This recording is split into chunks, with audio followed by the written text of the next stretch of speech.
So we last left off Moo's journey. They were traveling with a caravan on the road between Roscani and Florica. Yes. I'm going to go ahead and push that map for you. Merci beaucoup. I just witnessed two party members just fucking die. Yeah, they just got, like, crossbowed to death. It was something. So, it's fine, I guess. And Moo is with Burnie, who is the slave. Right. In the beginning. We're going to go and push his picture as well, since he's there. Good old Burnie. Good old Burnie. Birdie burn. Mm-hmm. Burnie. Mm-hmm. So, Sylvek and Zyda died last session. Yep. They did. They were killed by a caravan. Mm-hmm. That in that caravan is a wizard by the name of Sidali, yes, who helped you out in exchange for some information about where you're from. Which Moo nervously gave. Mm-hmm. You promised not to kill everyone? I've seen what you've done. She just wanted the information. She's probably going to write it in the book sometime. It's like a curiosity thing. I do appreciate books. Mm-hmm. Doesn't sound so bad now, does it? No. So, caravan was heading west toward the city of Florica. Florica. It's a large town, so you've been told. And Burnie's been traveling, walking near you the whole time, ever since you all started moving again. I mean, he's pretty much been attached to Moo's side from the beginning since leaving the village, to be honest. Mm-hmm. Mm-hmm. Maybe you're gonna break this poor boy's heart. And like I said, ever since you put that glamour on, Burnie seems to be a little more personable to you. Me as a player, I'm not sure if that's an insulting thing or not, to be honest. Isn't it? It's kind of something you have to think about. Yeah, I'm like, oh, you like me if I look like you? Great. Cool. I'm ecstatic. Moo's not gonna understand any of these actions, but as a player, I'm like, dude, kinda dickish. You should just love me for me. Moo's not gonna love you, but just as a statement.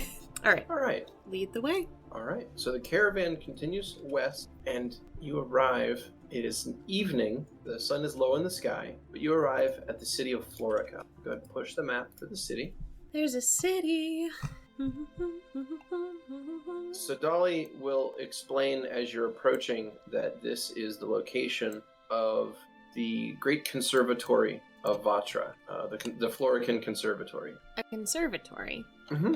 What exactly is in there? Well, it is the foremost center of knowledge and learning in the botanical and herbal arts in all of the nation, and possibly all of the continent. It's a very prestigious university, and this whole city has kind of cropped up around this university. So the conservatory was here before the other people. Mm-hmm.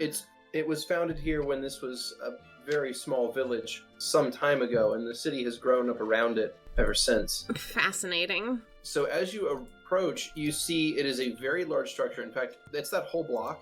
It's all one thing. And it is a great stone and glass building to let light in, do various gardens, plots of plants on multiple floors. The building itself is 5 stories tall in some places. It's really a magnificent structure from a human standpoint. What about from a dark elf standpoint? Oh, it's entirely too bright. Gotcha.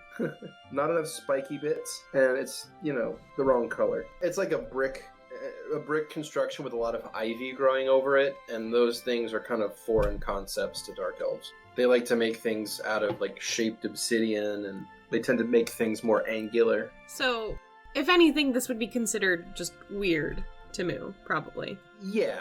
I don't think Moo has much of an opinion on architecture. Fair enough. It's certainly alien-looking compared to what you're used to seeing. That's a weird building. Well, I suppose it's not quite like what you're used to seeing, but... Not spiky. Also, there's green stuff. Well, that's what they study there. They study all kinds of different botanical objects, herbs. That would actually probably be very useful for me, but I need to focus on getting my books. Do you have any leads? Moo looks over to Burnie. Oh, well, we can ask around in the city and see if anyone's seen anything recently. That sounds great. Are you good at talking to people? He thinks for a minute. I can try. Well, I could too, but I think you might be better at it. Of course, I'll do this for you. I mean, you don't have to. You're not a slave anymore. You don't have to do anything for me. He puts a hand on your shoulder and says, "I'll do it as a friend." A what? It's alright. I'll take care of it, okay? Oh, okay.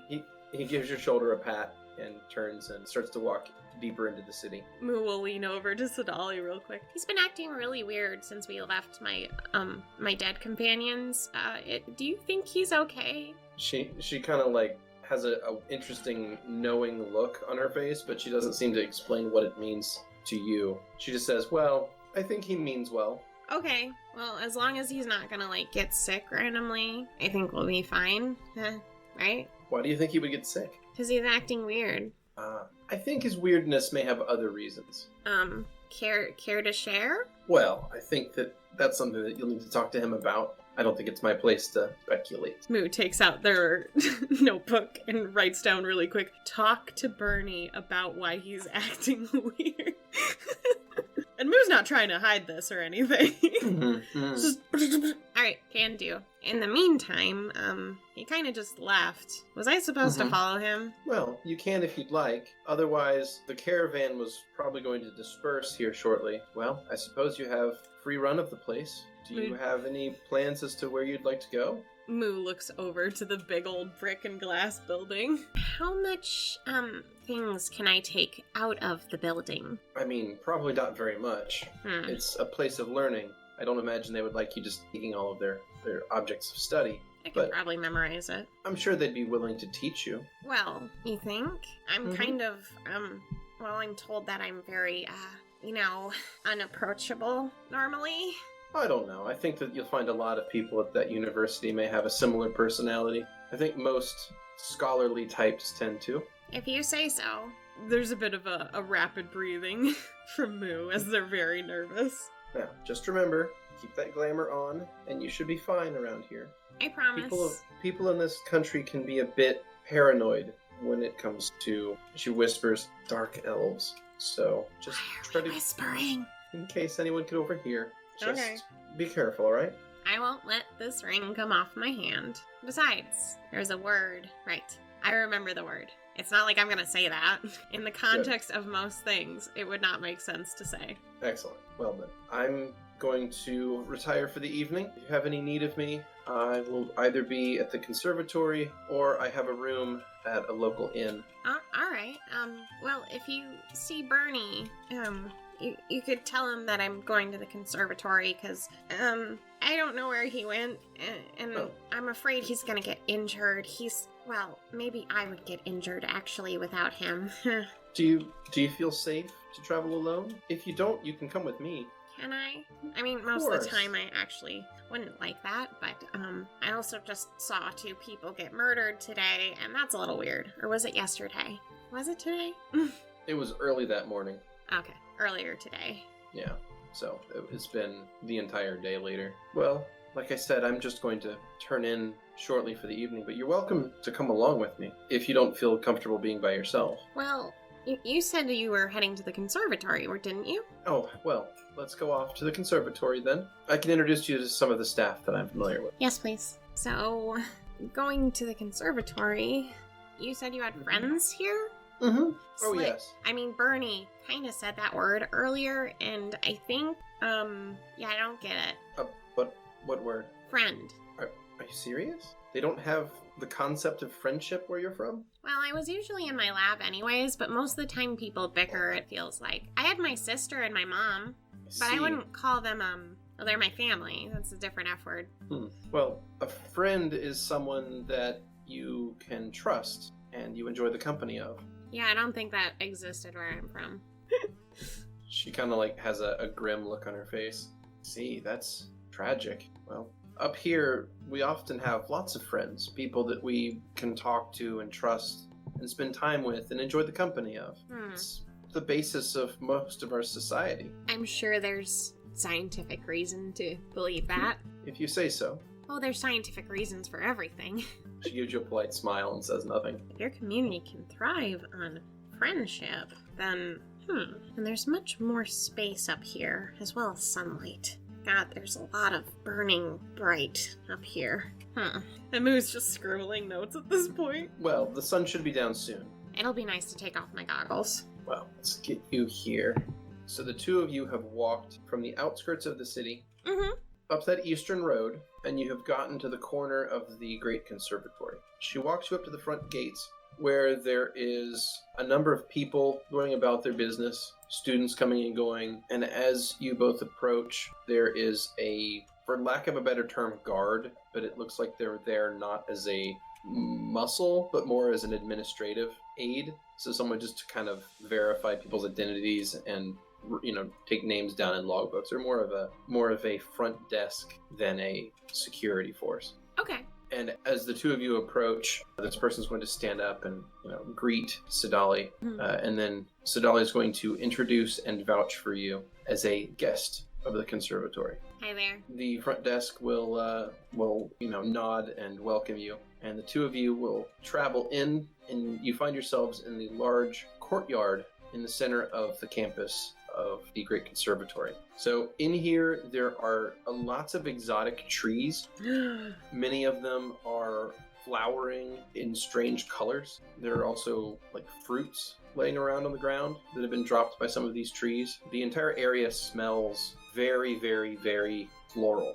Now, whether or not that's a good smell, I'll leave up to Moo, but it is very fragrant here. It's a new smell, so that probably is the most important thing to them. Mm-hmm. Oh my. I wonder if it's possible to bottle the smells, or at least take juices from them to make the smells more intact.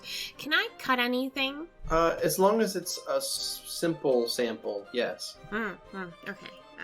And just bottles come out of Moo's pouches. I'm ready.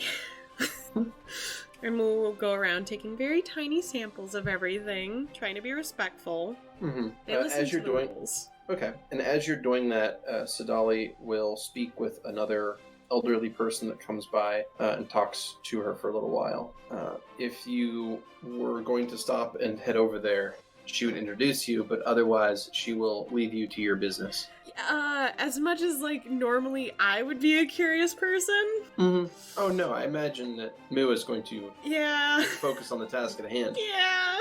For sure. Me as a player, I'm like, fine. I want to know who this is. I want to know people. People. Moo doesn't care about people, though. Exactly. Gotta be true to my player character. Yeah. Right. So Moo's gonna keep going about their business. They're actually gonna try to climb a tree at some point, I think, to get something up top. I assume maybe some of these are fruit trees of some kind. Mm-hmm. Mm-hmm. They're probably gonna try to get a fruit. Do you mind if I do a terrible climb check? Not at all, please. Ooh, that's a 0! Yes. You're so quiet. Alright, so you do your best to climb, and as you're trying to climb up to get one of the fresh fruits out of one of these trees, Sadali is going to come up and ask if everything's okay as you're, like, limply trying to pull yourself up, but you just lack any kind of talent for this sort of work. Well, you see, I was trying to get the, orb from the top of the tree. Oh, well, it's a golden apple tree. Here, let me help. Moo will shimmy off and back away. Alright, she is going to cast a cantrip and use Mage Hand to pluck one of the fruits and hover it down to you using her magic. Oh, you're a magic user. Mm-hmm. A wizard by trade. Wizard. Got it. Good job. Thank you, I suppose. You're welcome. It's been something I've spent, well, my entire life working on. I've been working on my stuff my entire life, too. And what would that be? Are you asking me how old I am? No, I'm asking what you've studied. Oh. Right. Well, potions and, you know, all things alchemical. Things that explode. And, well, other things that can do fun stuff. Like earlier, when I was like this, but of my own volition, I used a potion with Burnie's DNA and my own poultice, and I was able to do that. Or, you know, I can heal with it, too. It gets rid of boo-boos. Ah, an alchemist. I also make bombs. Well, just try to keep from exploding anything around the campus, if you don't mind. Oh, no, I only use bombs if, like, I think something's coming after me to bite me again. I exploded a wolf earlier and then accidentally broke its neck when it bit me. All right. You have certainly had an interesting journey up to the surface so far. Has it been a day or two? I can't remember. I think a little over one. It's been a long one. Well, if you were interested in staying at the conservatory for a little while and maybe taking part in some classes or learning from people here, I figured you would be interested in meeting one of the professors. Sure. But I don't know how long I'd actually have time to stay here. I'm sure Burnie will come by at any time and tell me where my books are. And once you have those books, what do you plan to do with yourself? Oh, well, originally I was just planning on going back, but I don't really think there's much going back anymore. I don't know. I guess I was just gonna make whatever was in the books. I mean, that's not really a long-term plan, is it? Well, everything with experimentation is kind of short-term. That's why you always find the next thing to make. Well, all right then. I wish you luck and all that. Thank you. If there's anything I can do to assist, let me know. Oh, I will. She gives you a little bow and turns and starts to walk off. Are you going to bed? Oh, yes, it's been quite a long day, and these old bones aren't quite as good as keeping me moving for as long as they used to. Oh, well, thank you for the golden apple, and, what do you normally say when someone's going to bed? Do you say bye, or? We say good night. Good night. Yeah. Good night, Moo. Thank you. She turns and she'll depart the courtyard. Moo awkwardly is starting to shuffle now, unsure of what to do with themselves. Because now they're alone. I'm going to put this apple in my pack and go find Burnie because, And Moo will head out of the conservatory to look for Burnie. Alright. You leave the conservatory and you begin walking along the road. Where would you like to go? There's you can go left or right on that road. Right. And Moo will kind of be going, Burnie, where did you go? Burnie, I don't have a find person potion. You've made it to an intersection. You can continue straight or take a right. I'm going to continue straight. Alright. You can continue straight for a little while longer. I'd like you to make a perception check. Okay, 15. Okay. You notice that there is a group of people eyeing you from the side of the street. I'm gonna avoid them. Alright. Burnie. There's a route to your left, or you can continue going straight forward. I'll go left. Alright. You go to an alleyway to your left. You've gone into this little side street that sort of leads out into the outskirts of the town. Burnie. As you're walking through this little street, you see, again, just regular people not minding their business and going about their days. There is an alleyway to your left, or you continue straight. I'll go straight. Alright. You continue this route until eventually you reach the outskirts of the city. You see a wide field spreading as far as the eye can see, dotted with, shrubs and small trees. Well, this is definitely the wrong way, so I will go backwards. Burnie! He's really good at finding things. How could he not find me at this point? I'm concerned. So you turn around and head back down that little street, and you see 5 people walking up in a group toward you. Are there any other side streets I can duck into? No. Gonna turn back around.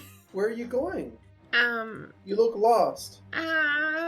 I'm sorry. I gotta go. So I'm sorry, strangers, all of you. You look like you're new here, and that you don't really know your way around town. I'm sorry.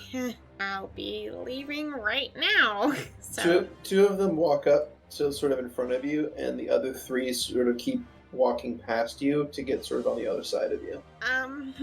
Well, if you wouldn't mind, I would prefer if you didn't get so close to me, please. None of them are all that close to you. They're maybe 6 feet away from you in every direction. Gotta keep that good COVID distance.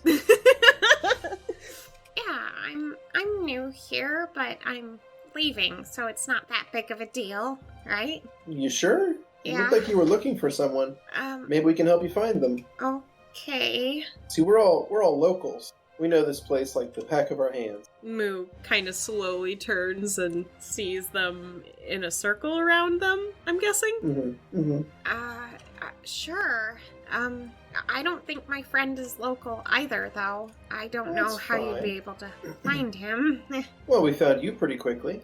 Got good eyes for these sorts of things. I So tell kind us. of stick out like a sore thumb, so, you know. Well, I don't know about that. You look pretty normal to me.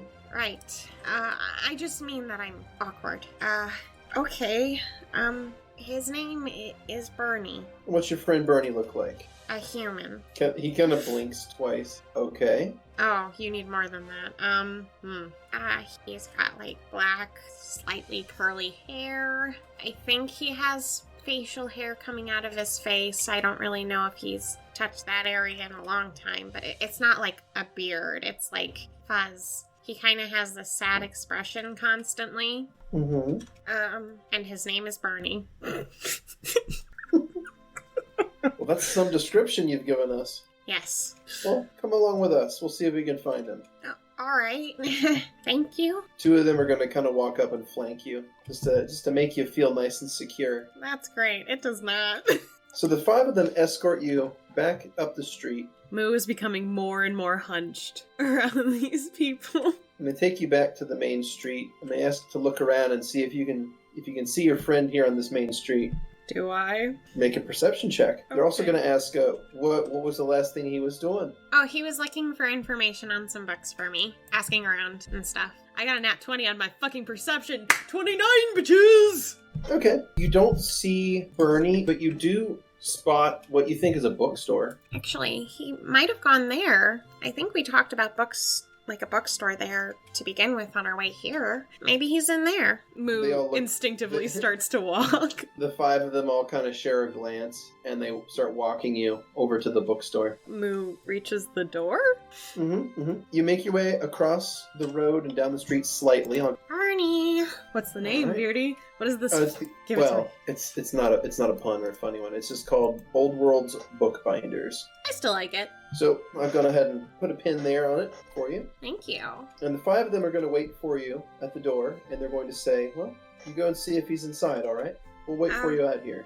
All right, you got it. Excuse me. And Moo will enter the bookstore. Okay. You walk into this place, and you smell the unmistakable smell of old paper. It's a smell that you've associated with every library you've ever been in, which I think for you is just the one. But it is a smell that has always made you feel calm and safe. Finally. You see a handful of customers milling about in some of the more open areas of the bookstore. Mm-hmm. There are also areas with taller shelves that could hold more people that you can't see. There is a counter with an old man who has a pipe coming out of his mouth. He's sitting on a stool behind that counter talking to a human wearing a leather jerkin. Moo awkwardly walks up and waits behind the person with the jerkin. Okay, you walk up behind the person and you're pretty sure that it's Burnie. You think. Burnie? The man turns around and it is in fact Burnie. Oh, thank goodness we found you. Didn't think you'd be back so soon. I was just talking to this gentleman. I think we may have a lead. We do? He nods. Yeah, he said that some people came by just a little bit ago, actually, and, well, they tried to sell him some books. Mm-hmm. He bought one of them. You do? You have one of them? The man on the stool behind the counter will nod, and as a puff of smoke plumes out of his nose. May I purchase one? Well, I suppose. It's a bit of a rare copy. I know. That's why these people stole it from me. So, it's fine. Whatever. But how much? Well, he looks you up and down. 10,000. Moo's face. I don't know what color would drain from their normal face, but their human face is drained of all color, as their head's in a fishbowl. They don't hear anything anymore. It's just ringing. It's just the sound of tinnitus. Moo's not there. It's like an explosive has gone off, and you're just standing there with just the ringing. There's a table behind him, and on that table, you can see a book with black leather binding and dark elvish script on the cover. It looks like one of your books. Moo is just blinders, just staring at this fucking book. It's a very rare edition, as your hearing starts to come back. It said it came from the underground. Well, we don't really get a lot of traffic in and out from there, so I figured the thing would probably have quite a bit of value. And here I see someone comes in a few hours later and tries to purchase that very book. But it's my book that someone stole. Well, I have no way to prove that. But why would we be specifically asking for it otherwise?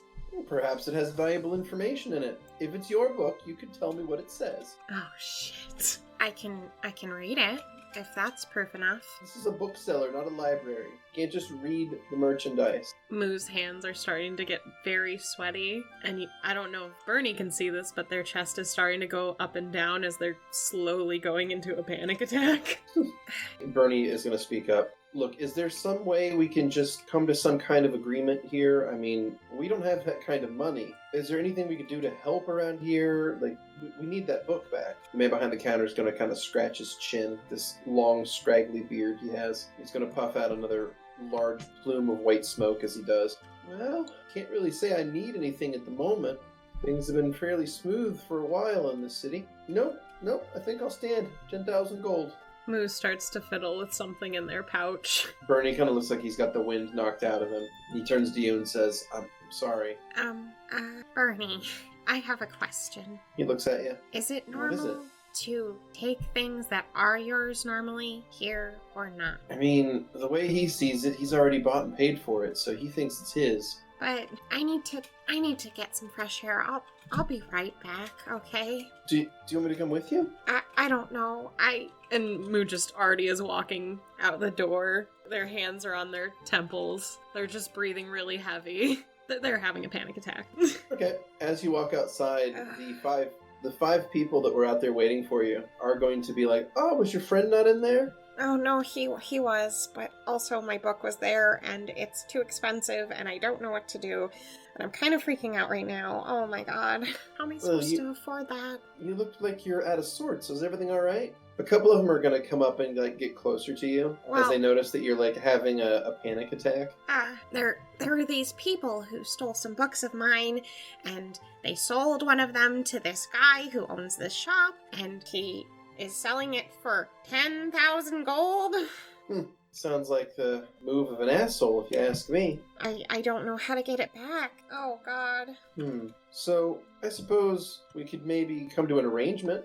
I'm sorry, what? Well, see, we want to help you. You did. I found my friend. It's... I'm good. I'm sorry. There's a big breath in and then just... Okay, I've calmed down. You need to find that book. Well, it's in there. That book back. Yeah. And we'd like to help you get it. You would? The one that's been talking to you nods. Of course we would. Why? Well, because you seem like an interesting sort, and I figure you could owe us a favor. I've never really owed anyone a favor before. What exactly does that entail? Well, it means that we've done something for you, so in the future you would do something for us. I do need that book. Are you sure it's not too much of an issue to do that? You're not gonna hurt anyone, are you? I mean, only if he makes us hurt him. That logistically makes sense. Mm-hmm. I don't know why he would do that, but people are weird up here, it seems. Not that that's an insult towards you. You all seem very nice. Thank you. An interesting turn of phrase you've used up here. North. I'm from south, sorry. You don't... Really south. They're gonna look at you and they're gonna you don't look Muscovan to us, but well, whatever. Is it the freckles? Yeah, it's the freckles. That's what I usually get. So, can I help with getting the book, or are you just gonna do it? I think it's best if you keep your distance from this. Oh, okay. You don't really seem like the type that would enjoy the sort of activities that we're going to do. All right, that makes sense to me. So, you can just wait somewhere else and we'll bring it to you. Okay, well, I might go back to the conservatory. Is that an issue for you all to get into? They look to each other, and he looks back at you and says, I'm not sure if we're really welcome in the conservatory. Oh, that's unfortunate. There's cool apples there, I'm told. Like this one. And Moo will take out their golden apple. This thing is really cool. I don't really understand what it does, but I'm gonna find out. And they put it back in their pouch. You take a bite of it. It's edible. It's food. Oh, there's no use to do that. I'm going to find out what other properties it has. Oh, so you're What are you, like a botanist? Oh, no, I'm an alchemist. I make potions and explosions. Really? Sorry. The 5 of them share another look and look back to you. Alchemist that can make explosions. Yes. That's I'm very very good interesting. at that. Although my aim kind of, well, never mind. Well, I think it would be really nice to help you get this book back, as long as you understand that it means you owe us a favor in return, okay? Yeah, that's, the rule of give and take, pretty much. If you There don't we mind, go. I'll go grab my friend really quick so that we Sure. can get out of your way. That would be great.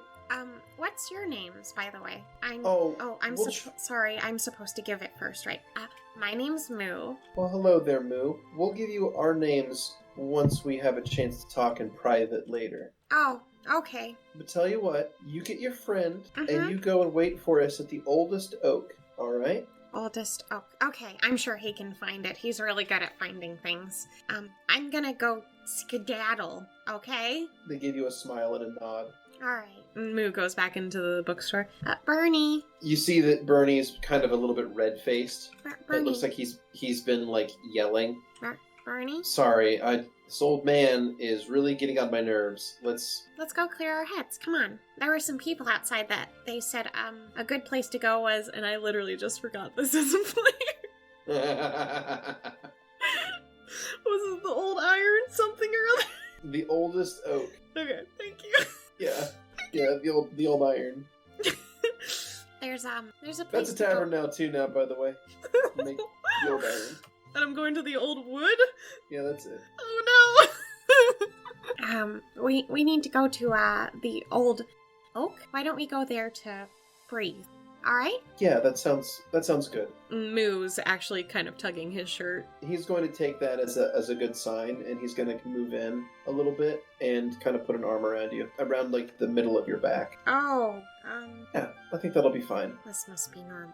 Okay. Moo's learning so much right now. So the 2 of you step out into the street, and your 5 friends are no longer there. Moo looks around like a fucking meerkat, arms down, head going around. Would you know where the old oak would be? No, but we can go and look for it. Let's do that. Can't be that hard to find. We're really So good he'll at finding kinda- things. He gives you a smile and kind of like gently pulls you along with him as he's walking. Moo is all T-Rex arms. This looks extremely uncomfortable being touched. Oh yeah. Alright. So I the mean, 2 they're of you... 6 foot fucking, what, 8 or 7? 8. You said that 6'8". Yeah. That's a huge person. Skinny as a beanpole too, right? Yep. They're lanky. It's weird. I'm sure it's around here somewhere. Alright, so the 2 of you travel around a little ways. You take a side street that leads you into an area with a small forum, and as you enter this forum, there is an enormous oak tree in the center of it. And next to it is a establishment with a sign on it that reads, "The Oldest Oak Tavern." I think that's it. Yeah, I think this would be it, he says, looking at the tree. That is a very old-looking tree. Do you think it would burn easily?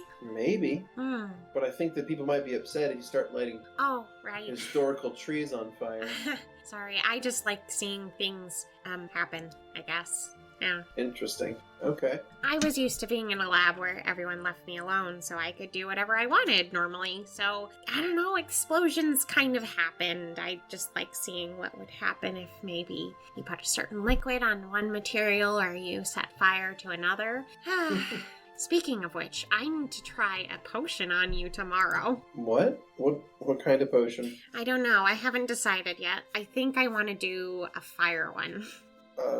Sure. Well, I guess, as long as it doesn't burn me. Oh, no. You would burn things with it. Oh, yeah, alright. I'm very excited. He looks kind of confused, but he'll open the door to the tavern for you. Moo, I think has to lean down a little Mm-hmm. to get in. Yeah, probably. You have probably to stoop slightly to get in. The door's probably only like 6'6", so you're probably 2 inches taller than the door. Poor Moo. So you kind of duck into the establishment, and you find it to be... It's like the bar in a college town. Yeah, If that makes any that sense. makes perfect sense to me. Does that click with you? Yeah, Okay. nostalgic, almost. Yeah, there's a bunch of 20-something humans that are all staying up way too late, not focusing on their studies in here. Oh boy. Moo's definitely older than all these people mentally and actual. Yeah. Oh my, this is, quite the joint. Is that the correct way to say things? He's going to shrug. I mean, maybe? Okay, I'm trying. Burnie. Yeah, Moo? I wanted to thank you for all your help earlier. He's going to turn and look at you, and he's going to take your hand. He's going to say, it's okay. There's internal screaming. I wanted to help you. That's all. You really helped me out. You saved my life. Oh, no, not really. The caravan technically saved your life, if we look at things statistically. No, I would have never gotten to that caravan if it wasn't for you. You took that potion and you just stood up and you grabbed me, and the next thing I know, I was safe. But I didn't do that on purpose. I want you to understand that. I didn't... Well, I mean, you grabbed me for a reason, I'm sure. Oh, because you could talk to them. I wasn't sure if I'd know their language. Does that make sense? So you would have let me die? Oh, no. I don't think so. I mean, at least my plan when everything was done, if you were still, stuck with us, I was planning on just having you as be an assistant or something so that they didn't flay you or whatever they wanted to do. Well, see, there you go. You wouldn't have let anything happen. I didn't have much power in the situation. Well, I'm glad it changed then. Moo does not understand. He gives you a kind of a broad smile and says, "Are you hungry?" Sure. That sounds nice. Yes. Anything to get you to stop talking. Oh, Moo. You're gonna break this boy's heart. So, basically, he's going to sit down and get a order going with the kitchen in this place. So he's going to order a meal as well as a couple of drinks. He sets down like a blackish colored ale in front of you. Oh. When he comes back from the bar. What an interesting looking potion. Yeah, it's an ale. A stout. Just blinks at him and smiles. These are interesting potion names. Something like that. He holds it up, takes like a deep breath above it, and just kind of like breathes it in. And you can see him relax. To a degree you've never seen him relax before. Wow, this is a magical potion. I never thought I would see one of these again. He takes a long sip of it and then sets it down and kind of leans back in his chair and just kind of like lets out a deep breath. Moo's just watching him and awkwardly sitting, shoulders a little too hunched near their ear area, their hands neatly in their lap, and Moo will slowly reach forward, grab their ale. He brought one for them too, right? Oh yeah. Yes. And smell it like he did?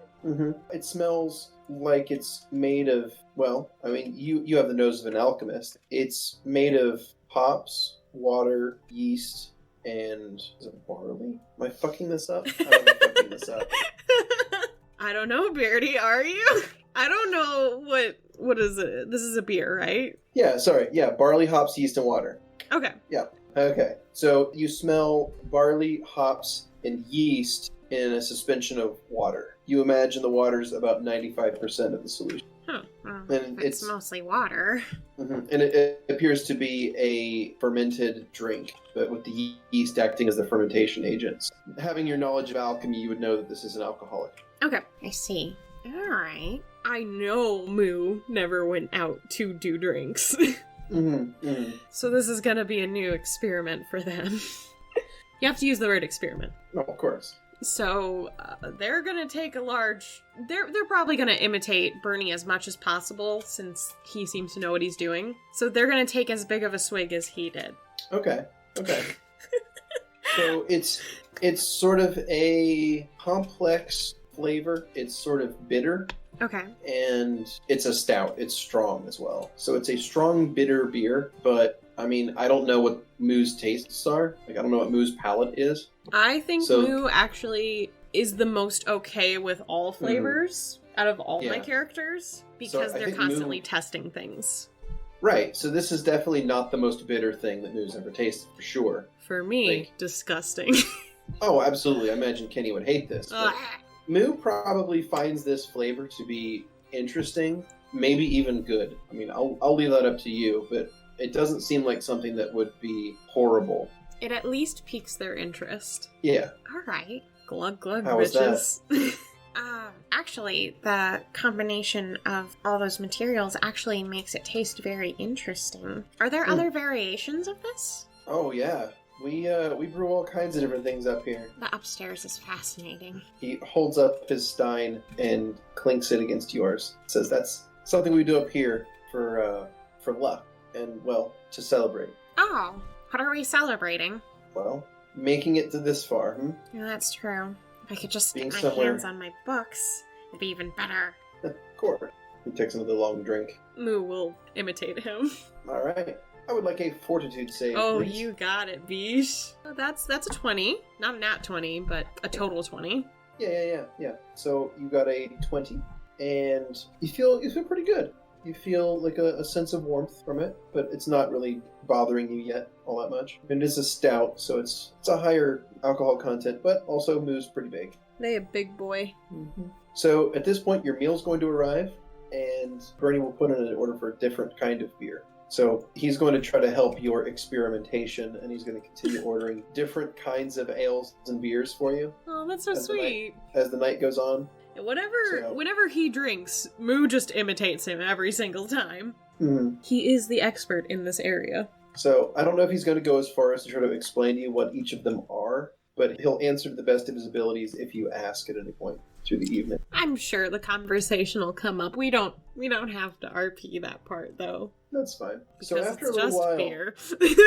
right? And beer's not that good. Agreed. So as the evening wears on, you see a person enter the area. Wait, how many drinks have I had though? Ooh, that's a good question. 5. 5. Do you need 5 fortitude saves? I would like 4 additional ones. Yeah. 1, that's a nat 20. 2, that's a 17. 3, ooh, that's an 8. And 4, that's a 12. Okay. So by the 4th and 5th drink, you're definitely beginning to feel the effects of the cumulative amount you have drank at this point. Fascinating. Isn't it though? So do you feel this way? He looks at he looks at you dead in the eye and says, "I think so." Ugh, gross! Alright. Total misinterpretation. Okay. Huh. I'll have to figure out how to make one of my own, I think. Oh yeah? I think it's very possible with some of the earth elements I've gotten since being up here, I could maybe make my own. I wonder how Well, long it takes. I mean, brewing takes anywhere from a couple of weeks to a year to make a batch. Depends on the kind you make. I don't know Some if I of have enough them- time for that right now. Some of them make them quick and some of them make them slow. But you can get all kinds of different beers. I'll keep it in my notes. And Moo just takes out their notebook, a little more sloppily writes in their intentions. Figure out how to make beer. Alright. Slap that closed, put away their stuff. Oh, hello there again, friend. Oh, hi there. As Moo turns, I think, recognizing the voice. So you look up and you see the person in the street that was with the 4 of their friends earlier. And he's going to look at you and he's going to say, "My friends and I managed to get that book for you." Oh, you did. Thank you. And Moo just holds their hand out. Well, we also had a conversation, my friends and I did, and we really want to give you this book. So we'd like for you to give us that favor. I think we figured out what it is that we need. Alright. Moo shrugs. You said you were an alchemist and you like to make bombs. Yes. Well, the 5 of us were thinking that you could help us with something. Okay. And well, having those bombs would make it really a lot easier for the group of us. Oh, how many do you need? How many can you make? In a day, I think like 3-ish. Are you asking me or? No, I'm not. Okay, That's so just you're- Moo you're- saying it. You're bluffing? Me as a player, yes.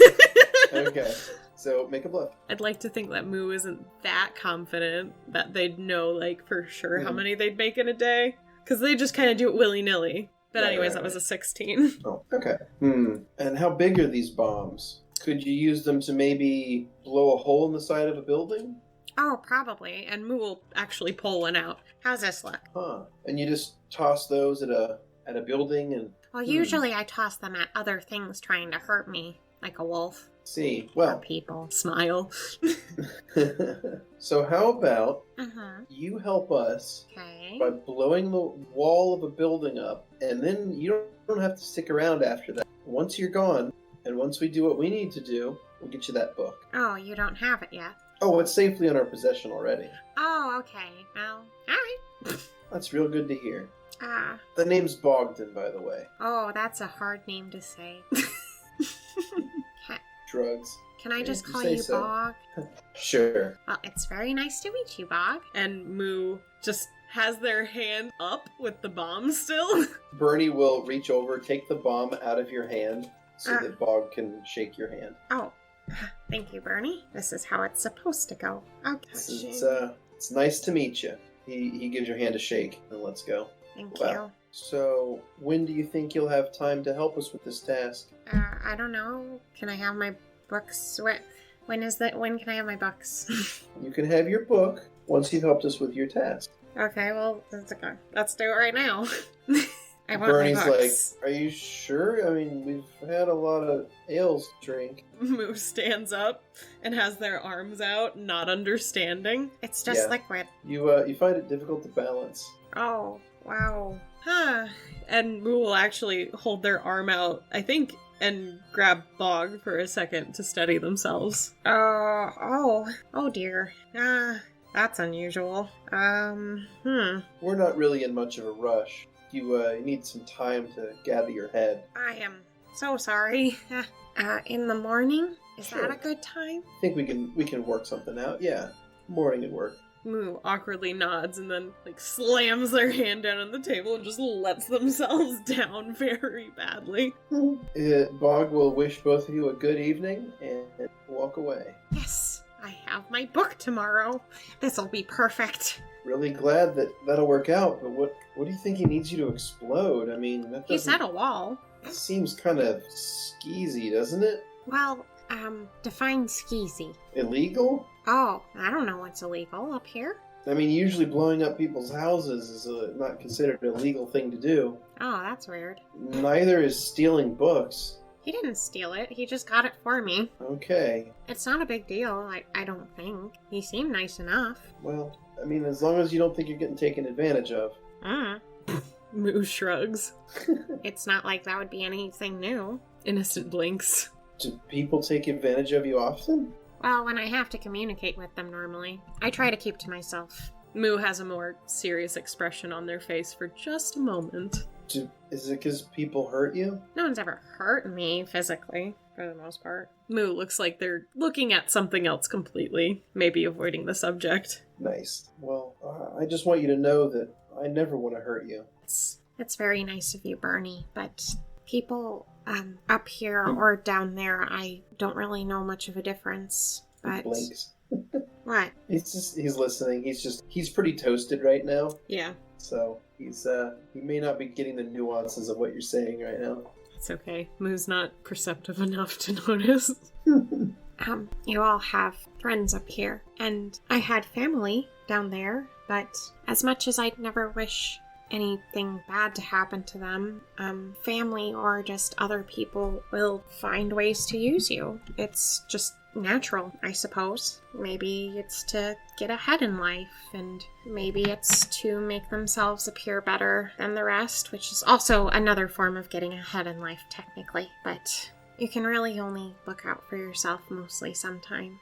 And I don't know about all of that. I know that if you hadn't looked out for me, even by accident, probably wouldn't still be around right now. that's probably true.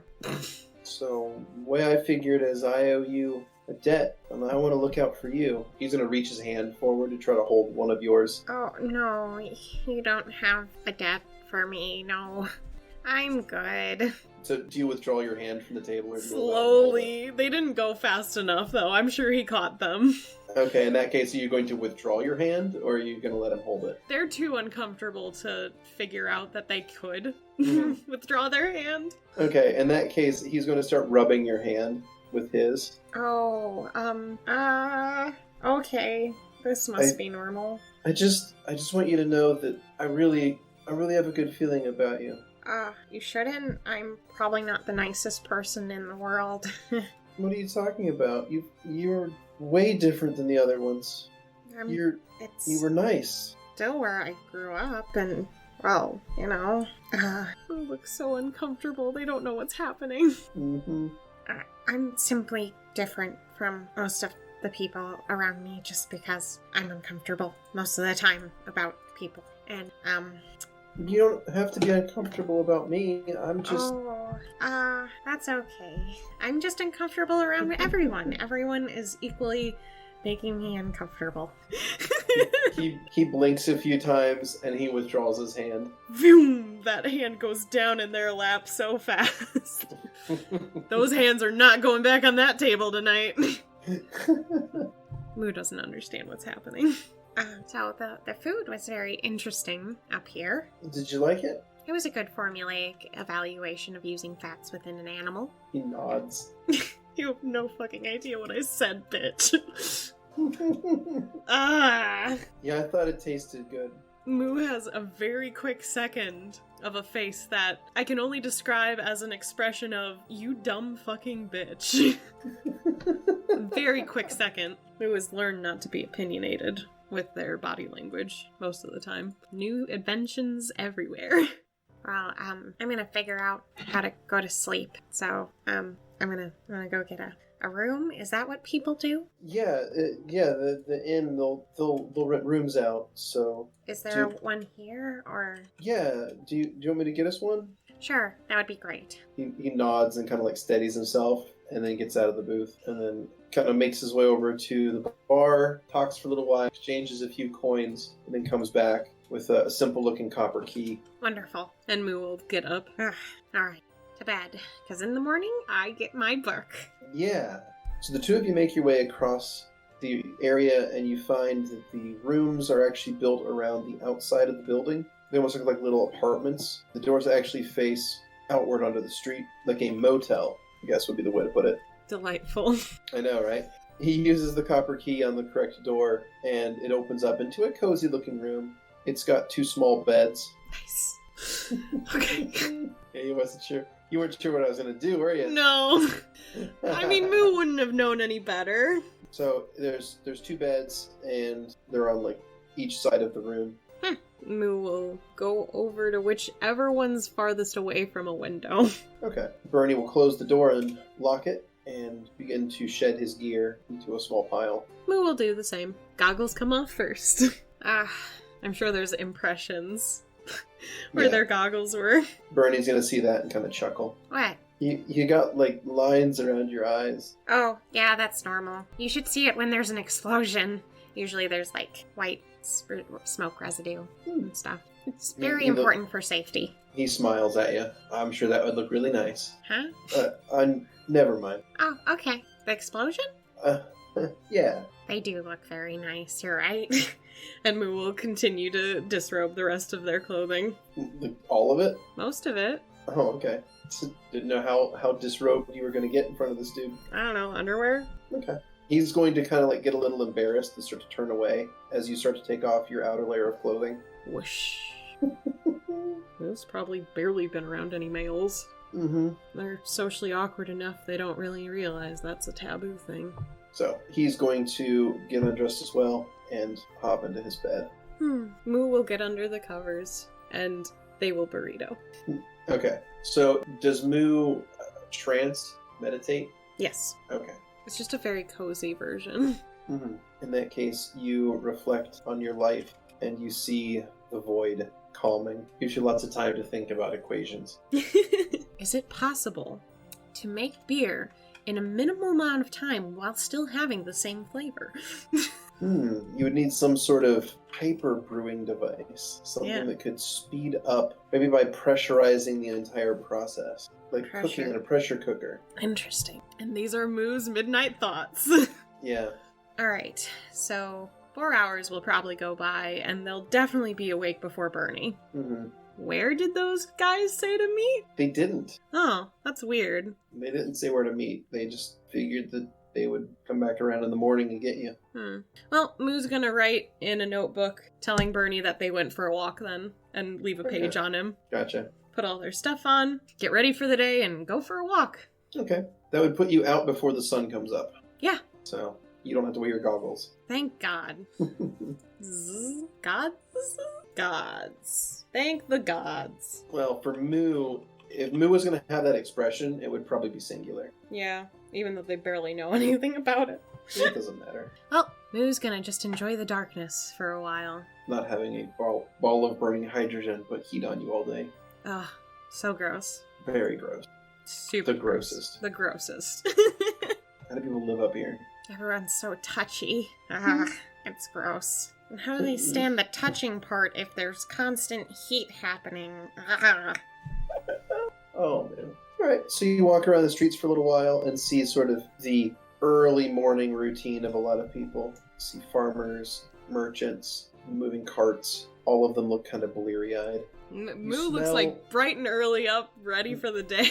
You smell something on the wind. Give me a perception check. Oh boy, we know we're super good at that. Ooh, 22! Yeah, you are actually pretty good at that. So you smell fresh baked bread. Moo is going to follow the scent. Alright, you find a bakery around the corner. And in that bakery, which it has already opened for the day, because bakeries have crazy hours, It's true.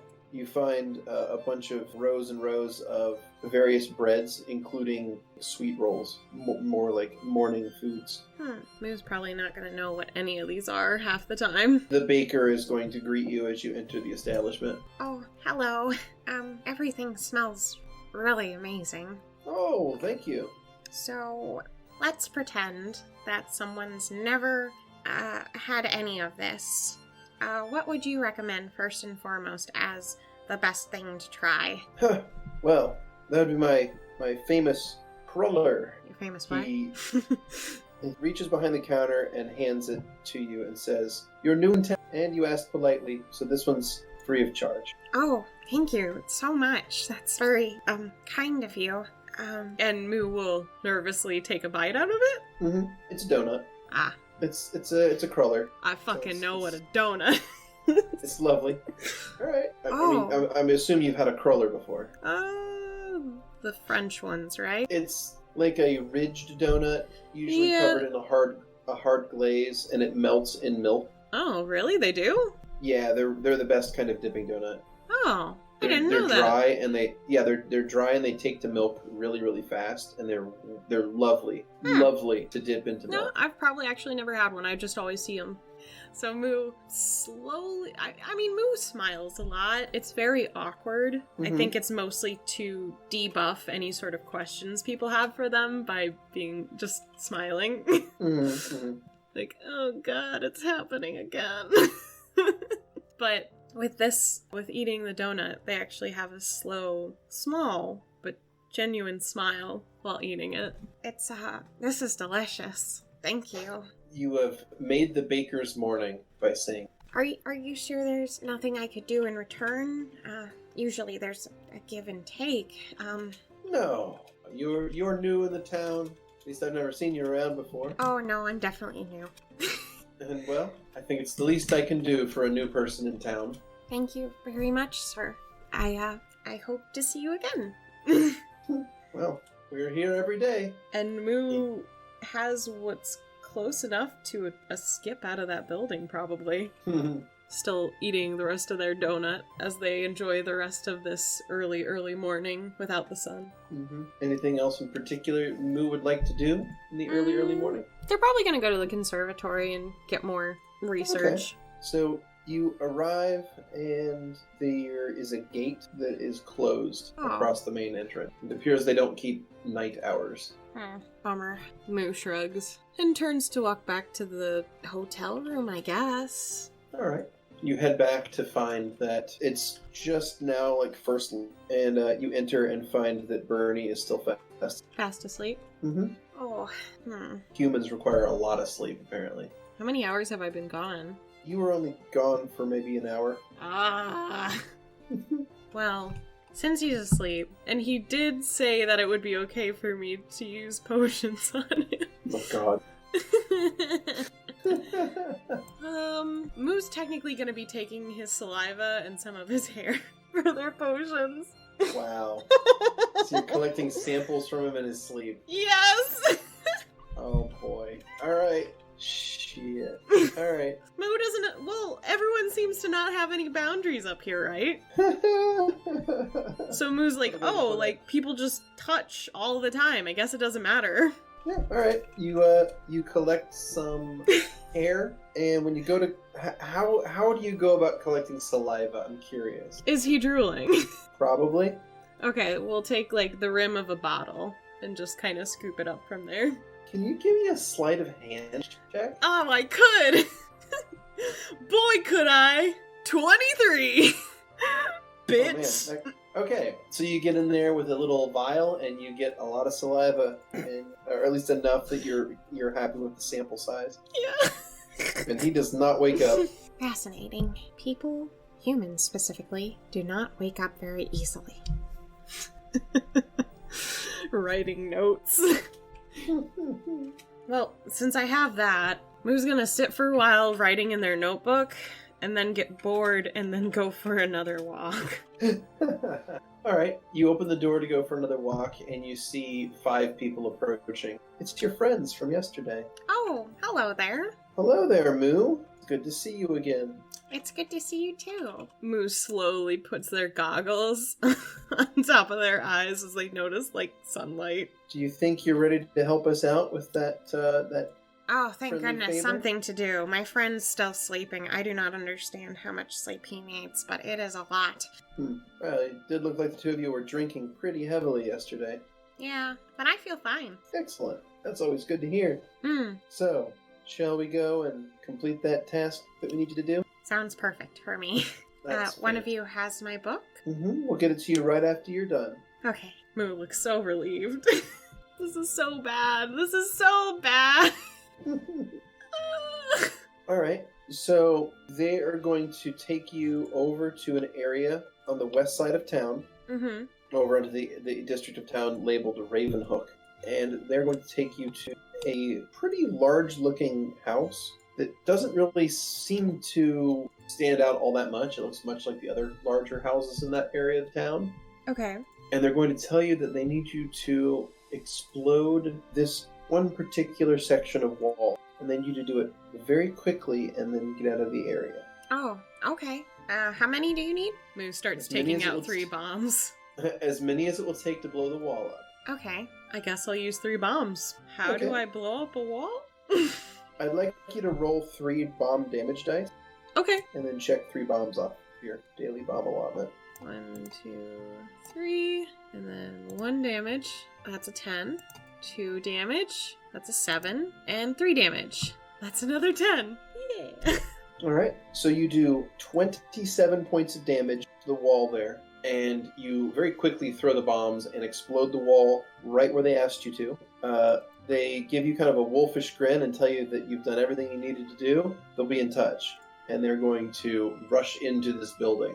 Alright, Moo's gonna kind of jog away towards the campus, and then Okay. once they get far enough away where they think it's fine, they just kind of walk back to the motel, I guess. Alright, by the time you get back, you sense that you've gotten away with whatever it was you just did. Nobody saw you do anything crazy, and well, as far as you're concerned, everything's good. I get my book later. I'm happy.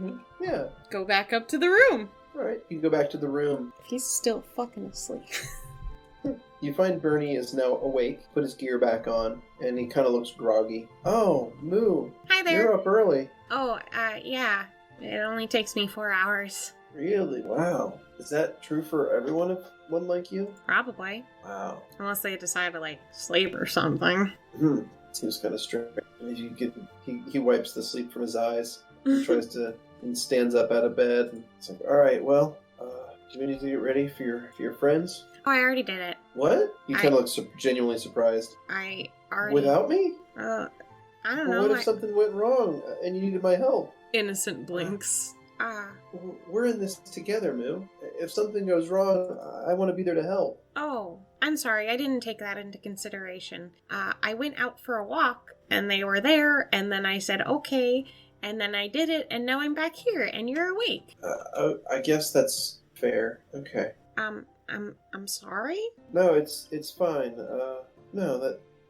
I'm glad everything went alright. I am. Yeah, it was actually really easy. All they needed me to do was explode a couple of bombs. That seems like a pretty good deal for the book. I agree. I just don't know when they'll get it to me. Well? Oh, well, they found me the other 2 times, so I suppose they'll find me again. So what should we do? Wait around here, or...? Oh, no, we could go walking or something if you want. Yeah, that sounds fine. Cool. He kind of, looks happier at the notion of going on a walk with you. That's great. So good. I'm so glad.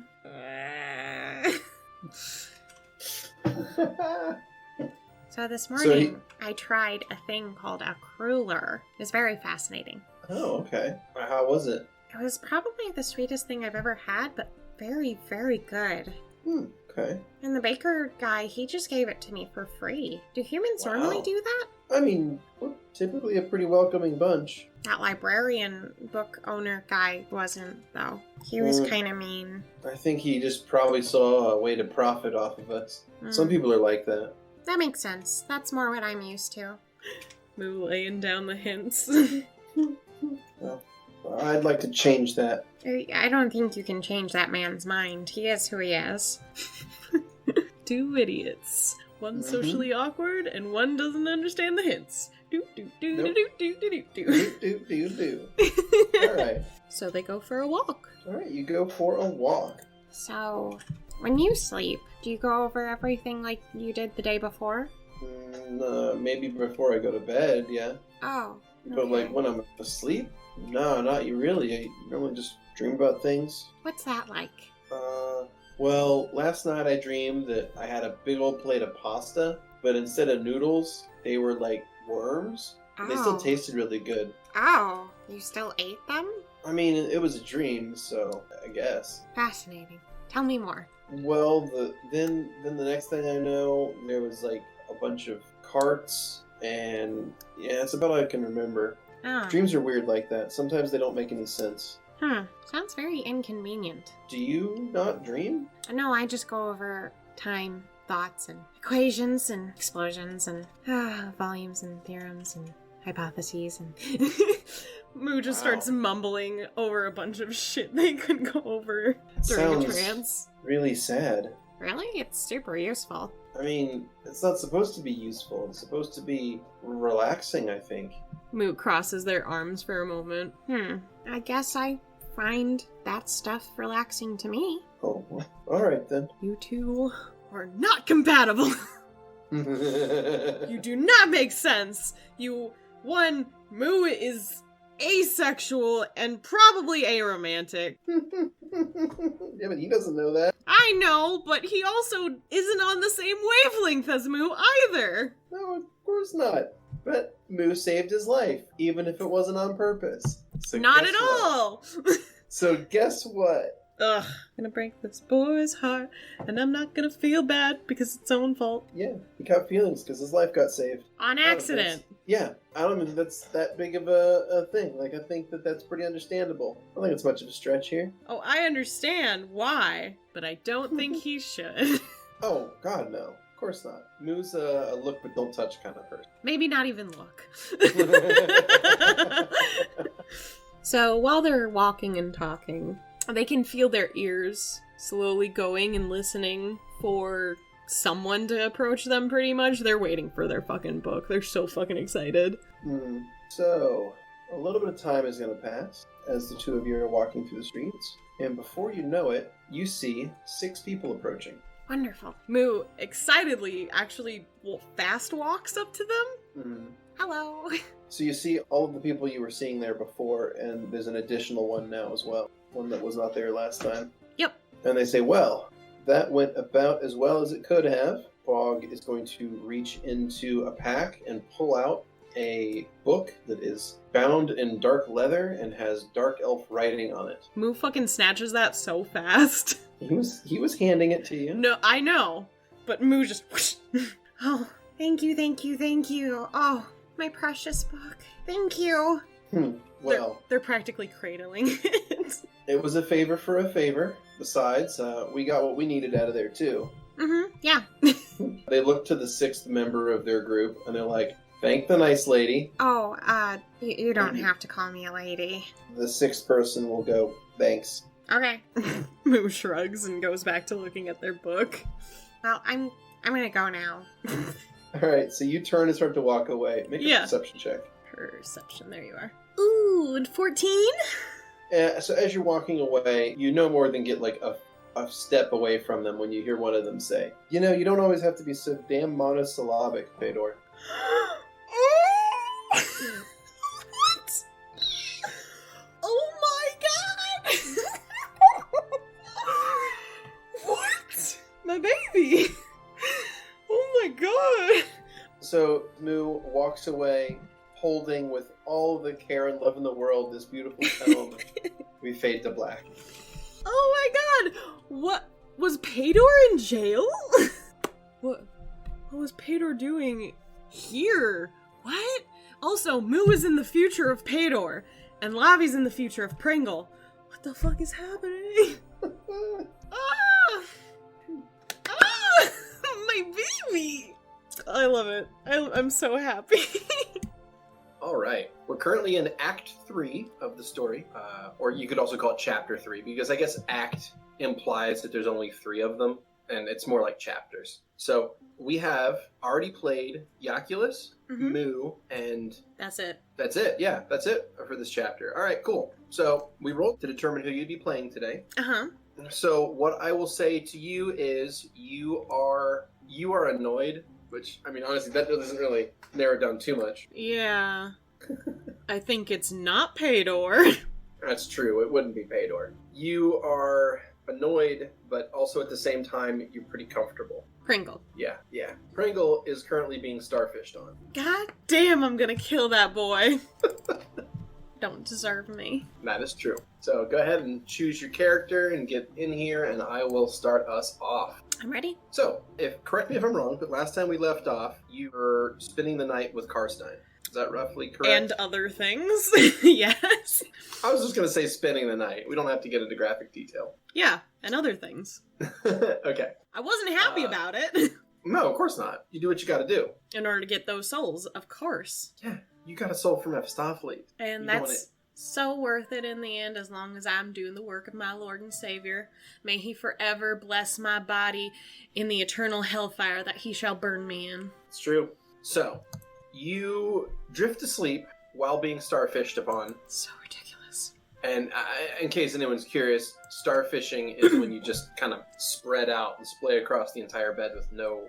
Hogging it. Ruining everyone else's enjoyment of sleep. Right. And just basically being the most selfish kind of person you can be. You know, people who starfish need to burn in hell. Anyway.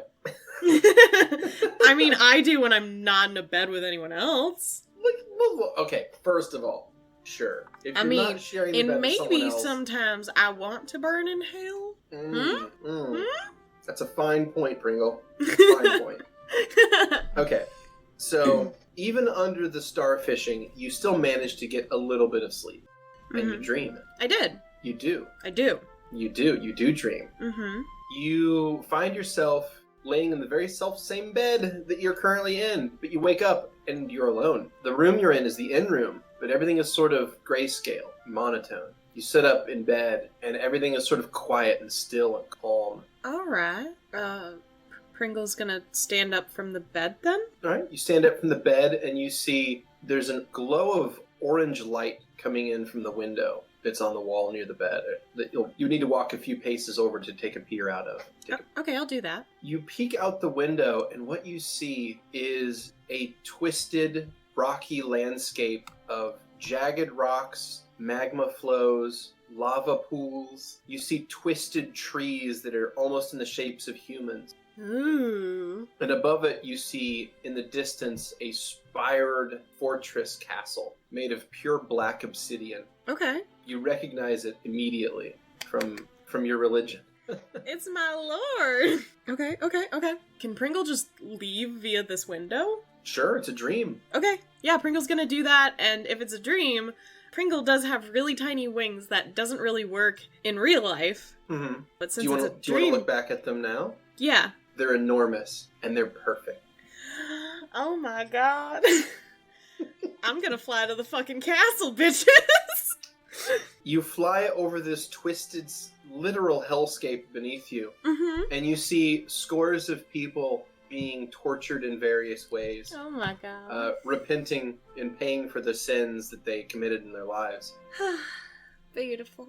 The heat from the ground lifts you up and propels you forward with almost no effort of your own. And before you know it, you've arrived at the massive spired keep. You see up at one of the tallest spires, there is a balcony. It's a door leading into the structure. The door hangs open. Oh, well, I'm just gonna walk on in then. You land, and you walk right on in.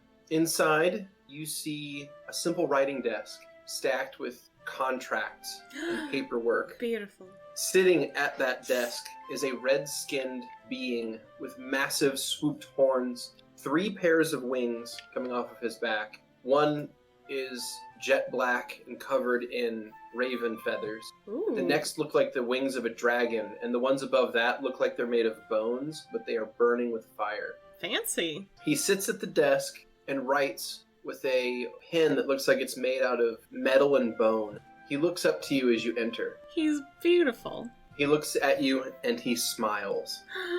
Oh, my heart. He stands up and simply says, "My faithful, you must travel to Xerith and confront the servants of the betrayer. They must pay dearly for the blow they sought to strike against me. Xerith. However, they missed their prize, as she stands before me right now. Show them the cost of crossing me, and deliver my vengeance without mercy. Do this, for you know how well I reward those who are loyal to me." Of course, my lord. I would do anything for you. He smiles. You feel an intense heat emanating from him and from the room itself. I have a question. Am I not supposed to do anything with the Syndicate then?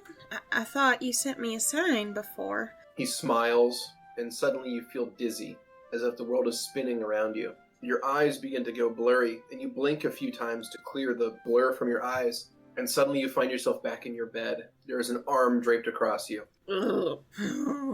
Pringle's gonna roll out. Or at least attempt to roll out. You roll out of bed, kind of push this arm out of your way, and you find yourself awake in the early morning hours. Well, I'm gonna put my clothes on first. It Okay. takes a while to get a corset on properly when you're doing it yourself. That's true. So Pringle's gonna get all prettified for the day. Gosh. And there, what was his name? Karsten? Yeah, fuck, I don't care. Karstein. Karstein. Fuck, I don't. Pringle doesn't care. Just glaring at him while this is all happening, just like, ugh, disgusting. So, Pringle's gonna get ready, and gosh, since I have to go somewhere else, if he hasn't woken up by the time Pringle's done getting ready, they're just gonna leave. Well, as you're kind of preening and pruning and getting ready for the day, Karstein will kind of stretch, roll out of bed, cracks his neck this way and that, and looks around the room. He says, oh good. For a minute there, I thought you were just a good dream I was having. Oh, I'm better than any sort of good dream, sweetheart. You know that. Good. Well, you stick with me, and I think you have a bright future ahead of you. Yeah, about that. I need to go somewhere pretty soon. Sure. Look, you told me before that you were like an orphan street urchin.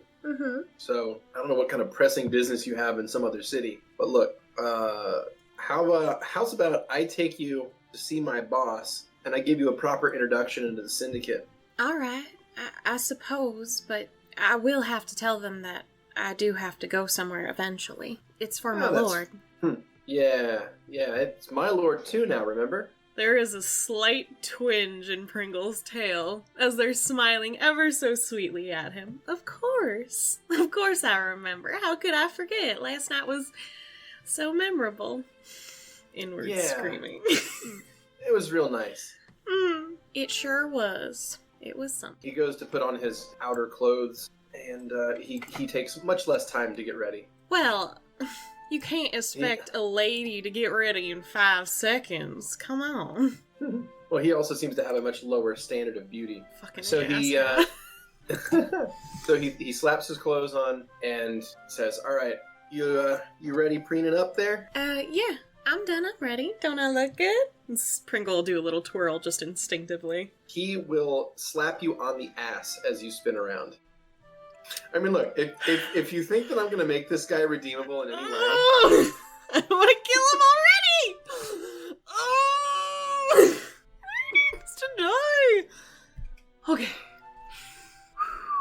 Alright. Pringle's tail is twitching up a storm, but they are trying to maintain a friendly view upon all things, even though they want to kill this bitch.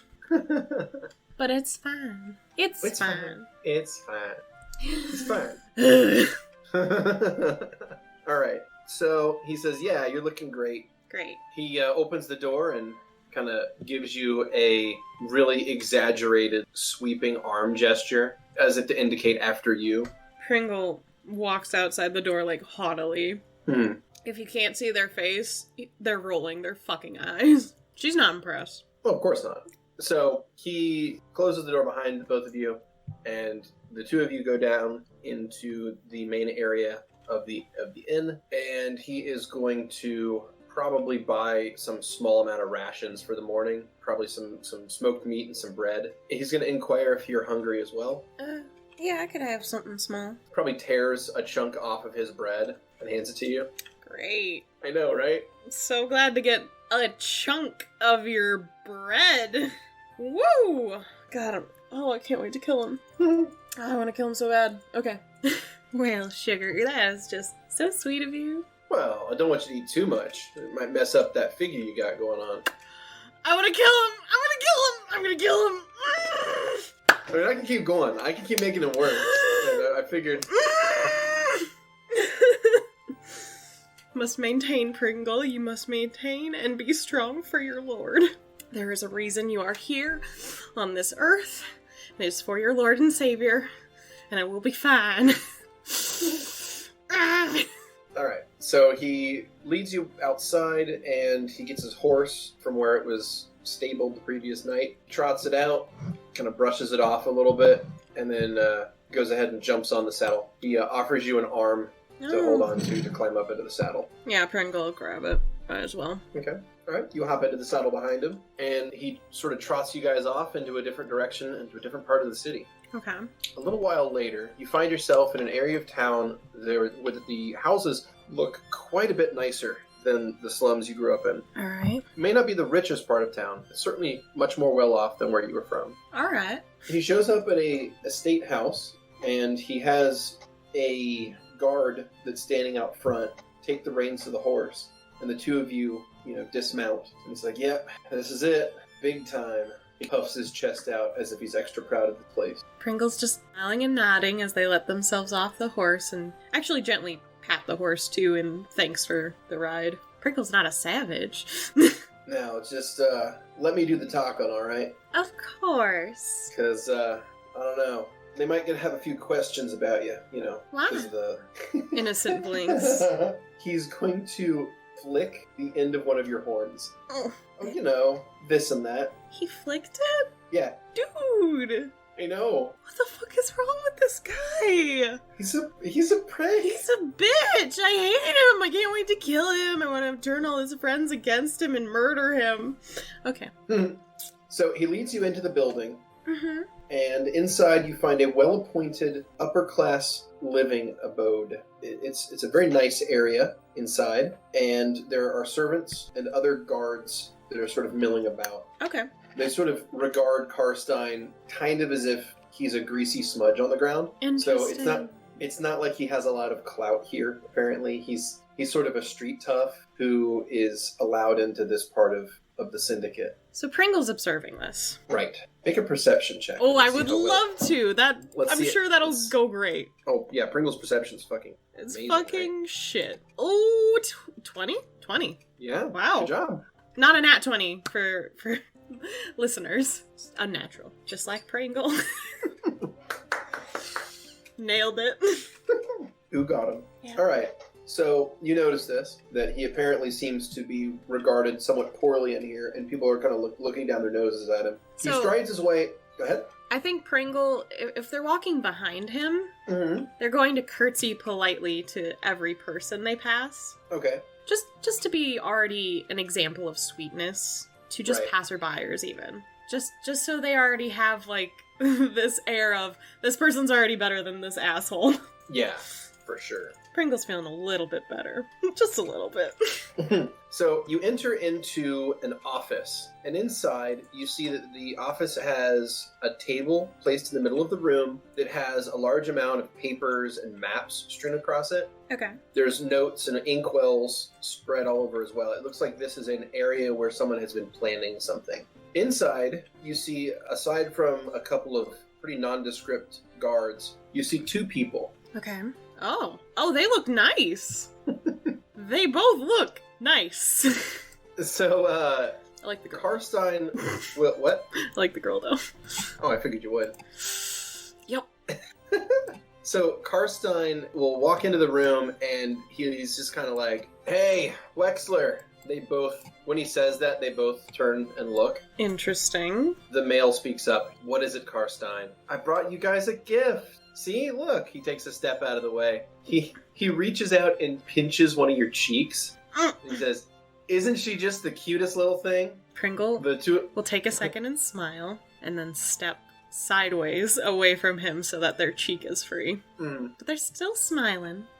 "I found her last night while I was on my way to that job, and you would not believe it. She's a natural. She decided, that she'd pop along with me, and, well, not only was she, willing to go through with the deed, but she was the one that swung the final blow." Pringle's at this point starting to just look around the room as they're not interested in what he's talking about at all. And they're not making it hidden to anyone other than Karstein.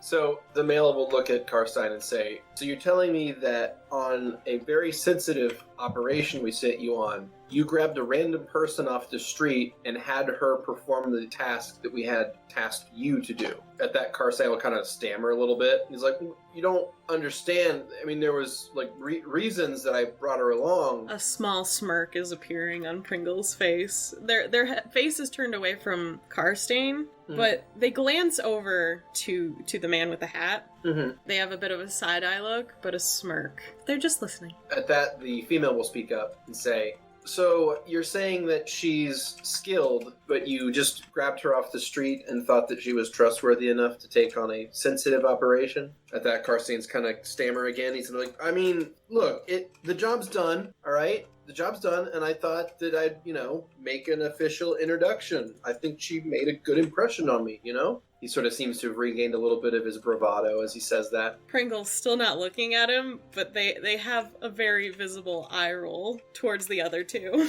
"Look, just, Karstein, step out of the room, all right? We'll talk to you later, all right?" He looks sort of dumbfounded, and he's like, "What about my pay?" "Yeah, the pay was for completing the operation, which you just said that she did." Pringle's now looking at their nails. How about you take a step out of the room, and we'll have a conversation with this lovely young woman, and we'll see what she has to say. He kind of, like, stammers and turns and walks out of the room. Before The guards- he fully turns, Pringle's gonna turn over their shoulder and just do a little itsy-bitsy finger wave, where you kind of move all your fingers. It's slightly taunting.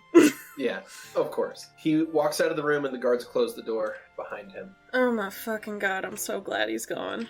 Smile. Well, I must apologize for my man's behavior. Your man? Sadly. Wasn't really my choice, but such is life. Indeed. We haven't had a proper introduction. He takes a step toward you, offers a hand out, gives you a little bow, like a little quarter bow, and says, "My name is Gerhardt Wexler." It's very nice to meet you, Gerhardt. He holds his hand out for you to shake. Pringle puts their hand in his hand as if they're expecting a kiss. And then they In that tilt their case- head. In that case, he kind of laughs. He lets out a little chuckle and will, in fact, take you up on that and kiss the back of your hand. It's a pleasure to meet you. My name It- is, well, I don't know if you'll be able to pronounce it really, so most people call me Pringle. Well, it is a rarity in these days to meet someone as well-spoken and well-mannered as someone as yourself. So, Oh, shucks. You're so it is a sweet. pleasure to meet you, Pringle. This here is my sister, Sophia Wexler. It's very She nice. gives you a nod. Pringle was instinctively gonna reach their hand out and then just leaves it. It's very nice to Oh, meet you. She gives you an up and down. She gives you a once over look here. And she'll take a step forward, and you said you have your hand out for her? Pringle was about to put their hand out for a kiss as well. Oh, okay. She'll take a step forward and take your hand, and she'll do the same. She'll give you a kiss as well. Oh gosh, I haven't met some people with such wonderful politeness in quite a while. Thank you very much for such a wonderful introduction. Well, now that we've been properly introduced, this is Gerhardt speaking. How about we settle up what is owed? What do you mean? So, well, we hear that you completed an operation for us last night, and that's a pretty rare thing. He looks to Sophia. She nods. Says, it's an interesting thing for someone to complete an operation without even having met the person who gave out the orders. So, I felt like it. well, the way we figure it, I feel like that your reward is certainly worth the introduction you're receiving right now. So I would consider us square. Thank you kindly. Now, if you'd like to make a bit of scratch, perhaps, I think that there might be future work in store for you. Well, actually, unless the work ends up leading me towards Zhash, I don't really know how much I can stay. Well, interestingly enough, we do have a job that would require a bit of subtlety, but it's also a bit of a long-distance journey. Might just work out for someone like you. You seem like you know your way around, well, talking, for sure. Oh, sugar, you have no idea. There's a merchant who stops in town every so often. He's a fairly wealthy type, owns a caravan company, and, well, we would like to hit his vault here in town. Mm-hmm. The only problem is he keeps an incredible amount of security on him at all times, and when he's in town, that vault is impenetrable. Simply no way to get to it. It's also locked to only be opened by a very specific key, which he keeps on him at all times. Pringle's So- tail is twirling as they're listening. Like, their gears are turning almost visually with their tail. So we're left with a conundrum. We need to open his safe when he's not in town, but we can't do that without the key. So what we had been proposing, he kind of gestures towards Sophia, is that we need someone to get in his good graces, travel with him on the road, and get, at the very least, a wax impression of his key, so that next time he's out on a long journey, we can hit his almost undefended, impenetrable safe. There's a smirk, like a slight open mouth smirk happening where you can kind of see Pringle's fang. Mm-hmm. Oh, I can get in anyone's good graces, darling. I actually believe that. So, well, what me and my sister were proposing was for someone to travel along with this merchant and pose as, say, a weary traveler or caravan guard, and maybe at some point during the journey get a hold of that key and make a wax impression. He pats a small wooden box next to him on the table. Yeah, if you have the supplies, sure. He puts one finger on the box and slides it toward you. Pringle grabs it and opens it, and I'm assuming there's wax inside? Yeah, there's 2 blocks of wax, one on the top and the one on the bottom of the box. Okay, so you just So it press looks like the key. You would just put the key in and press it closed, yeah. Alright, sounds simple enough. Indeed. Well, I figure if you pull this off, you'd consider yourself a full member of the Syndicate with all the rights and rewards thereof. Alright. I do appreciate such things. However, I'm much of a being of, well, I like my words being put down in writing so that everything's a bit more concrete. Pringle just starts taking out a piece of paper. Would y'all like to sign a piece of paper for me? I'm always a fan of the contract myself. He walks over to the desk and he opens up a drawer and takes out a stack of papers. Oh, are we about to have like a contracting montage? So the 2 of you will write up an employment contract where if you complete this task, you will be inducted into the Syndicate Holy City branch. Under the service of the Wexlers, you would be granted a stipend of money every month as well as a cash bonus of 2,000 gold coins. Nice. There's an advance payment of 200 gold coins in this as well, so That's they'll very get a sweet. small pouch together for you. I actually have another favor, or perhaps a bit of an inquiry. Not per se involving this contract, but since we're here in a room and that thing isn't in here. Sophia will smile about that. I personally have quite a distaste from him after last night. Is there any chance? How useful is he? I should ask first. Well, he doesn't have very many morals, Mm-hmm. so he's willing to take almost any job we send him on. He shrugs. He's competent with a weapon, and he's less afraid to die than most men of his profession. Excellent. So, I'll leave he it may for not be... now. Well, he's certainly not one of our best operatives. I take it you two haven't been getting along very well in the short time you've known each other? Oh, he thinks he's getting along just swimmingly with me, darling. There's a gritted smile as Pringle's writing next to him. Sophia will laugh and say, of course he does. I personally would love to see him just burning some fucking hellfire. But that's not to leave this room now, is it? Well, we'll keep that between friends for now. Of course.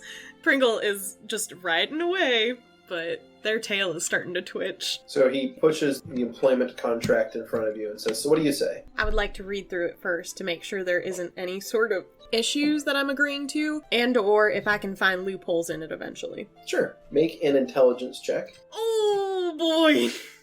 Can it be wisdom instead? You know what? I'll give you wisdom. It's part of your religion. 22! Hey, there we go. Okay, so you look through the employment contract, and it seems a pretty standard deal. Mm-hmm. There's some things that aren't mentioned, like there's no terms for ending your service contract at all. Okay. It's just, it looks like it's a simple entry contract to put you in the organization and then also to guarantee your pay from then on in accordance with the continuing of your duties within the Syndicate. Okay. Awesome. So, not too skeevy for what I'm agreeing to? It seems pretty straightforward, honestly. Alright. You don't get the sense that they're trying to pull a fast one on you or anything. Pringle reads through it, takes out their quill. Mhm. They actually nick their thumb really quick. And then they Yeah. write their name with a little bit of blood in it. Old school, huh? Well, I'm actually not exactly that old. I'm only in my 20s, sir. Not quite what I meant, but I'll take it all the same. So, you, well, welcome to the team. You're welcome. The man you're looking for goes by the name of Lars. Lars. Mm-hmm. Is he old? He shrugs. Older than me, that's for sure. Alright, one of those cases. Oh well. As Pringle's devising a stupid plan. Can't always get what's in your taste. Yeah, oh well. So, he makes sure you have the wax in the wooden box, and Sophia will wish you luck. Thank you both very much. And Pringle will curtsy before they leave the room. Gerhardt will give you a flourished bow as he, removes his cap. Sophia will kind of give you a mock curtsy, since she's not wearing a dress. It doesn't really matter. I would have taken a bow from her, too, so... You know what? Fair point. She bows as well. They look like they're bowers, unisonly. Yeah. I mean, they're running the thing jointly. Yeah. And Pringle swishily turns around, of course, in a flourished twirl, and kind of skip walks out of the door. The guards let you out of the room. And You see Pringle will nod to Okay. the guards and say, "Thank you very much." So you walk out of the room now with a bag of 200 gold coins as well as a box of wax. Karstein's standing out there. He's biting a fingernail as he's sort of pacing back and forth. He sees you enter the room. He walks over. He's like, they have my pay? No. Well, Pringle what? will just put the bag in one of theirs, and they put the wooden box in another bag. Anyways, Well- I gotta get going, so toodles. What do you mean? I thought we were partners. Yeah, but they just assigned me to something, and that doesn't involve you, so sorry. And Pringle's already, starting to walk away. Will I ever see you again? Oh, probably. He puffs up again, so he looks overly confident. Yeah, of course. Well, I'll see you when you get back, huh? Pringle shrugs as they're still walking away. Yeah, still got it. I'm gonna kill you one of these days. Alright, so you leave the room, you leave the house, and find yourself back on the streets of the Holy City. Alright, so I gotta find the merchant. Where would merchants normally be in the Holy City? Sure, so there is a forum, a mercantile forum, in the southwestern part of town. Typically trade caravans will go and set up there for temporary stalls and things like that. Right, so you make your way down that direction, and after a little bit of inquiry, which I would like you to make a diplomacy check for. Oh, yay, I can actually do that. Thank God. Oh, thank God. 21. Alright. I was like, wait, did I just jinx it? Alright, so you ask around, and in short order, you're able to find a caravan that Wonderful. is owned by one Lars. So you find a set of wagons that is crewed by a stern-looking group of people, led by, appears to be a human male, somewhere in his maybe late 40s or early 50s. Mm-hmm. He's got kind of longish facial hair, full mustache, and he's wearing reasonably expensive-looking clothes. For a merchant. For a merchant, yeah. Okay. He's got, like, furrows on his face that would denote that he's not just old, but he's also been in the weather a lot. He's got kind of a wind-cracked face. Mm-hmm. And it's sort of given him a permanent stern scowl. All right. But based on the descriptions you got from your gather information, you know that is the merchanteer Lars Dawn. So he has his own merchant caravan that's selling wares currently in this area. Mm-hmm. All right. Pringle's gonna approach his cart. What does he have exactly? Well, there's a large stall set up currently. Okay. But it's being staffed by other people. He's sort of just milling around, supervising. All right. So Pringle's gonna go and look over the wares for a bit and nicely greet everyone, make small talk here and there. Okay. You find that they're all wearing sort of gold and red uniforms, or at least their clothes have gold with red accents. And I don't know if you've ever seen the caravan before, but the caravan is called the Crimson Dawn Traders. Okay. Dawn spelled D-A-H-N. Gotcha. His last name. But it's a play on words, you see. Oh, I see. Wow. Yeah, but they'll be relatively polite to you, and they'll tell you that they have the finest wares. They've just recently come from the west. They brought goods in from Parthenay. Wow, that's so far away. Would I know if that's real? Pringle would probably bullshit it anyways. Yeah. Wow, that's so far away. Mm-hmm. And all of you are dressed So nicely. Pringle's just noticing this because they have red and their skin's kind of a goldish color to begin with. So they just like it for that reason, where it's like, oh, we match. They have various kinds of like high-end clothing, various sundry, a lot of miscellaneous goods that they've brought in. So not a lot of like perishables, but a lot of longer-term goods. So I've been kind of wanting to, travel a far distance for a while. What's it like in Parthenay? Oh, it's a nice place. People there, very friendly. They have, quite a lot of religious fervor, which, that can be good and bad in different places, but we were treated with kindness and respect when we were there, so no issues. That makes perfect sense to me. Pringle, how close is Lars to Pringle currently? Currently, he is talking with another person, but he's about 10 steps away. Alright. Pringle's tail is gonna be on the ground, they're kind of dirty up the fur part, so it looks like it's blending in a little bit with the dirt. Okay. So they're inching over and talking to like each of the merchants, pretty much like handling his stall, and they're you're putting dust in the tuft of your tail. Yeah, and then they've moved close enough to where if Lars moves any closer, he'll probably step on their tail. Ah, okay. I see what you're saying. Yeah. All right. In that case, you position yourself that as he's talking, he'll shift his weight eventually during the conversation, and sure enough, he'll step on your carefully placed tail. Oh dear. Turns around. Oh, what? And Pringle, has their tail in their hands and they're petting it. Oh my word. Pardon me, miss. I didn't see your tail there. I'm ever so sorry. It's okay. Most people ignore me, so it's fine. I'm so sorry. Well, as long as there's no hard feelings. Of course not. I was just talking to these lovely folks right here about all the travels they've been on. It was really fascinating, so it was probably my fault. I wasn't paying attention to where I put my tail. Please forgive me. Oh, that's quite all right. I forgive you. No harm done. I hate him hopefully. Wow. All right. We'll see. Are you associated with this stall, sir? Associated with? This is my company. Oh, well... Crimson Dawn Traders. My gosh, I have heard about you in the city.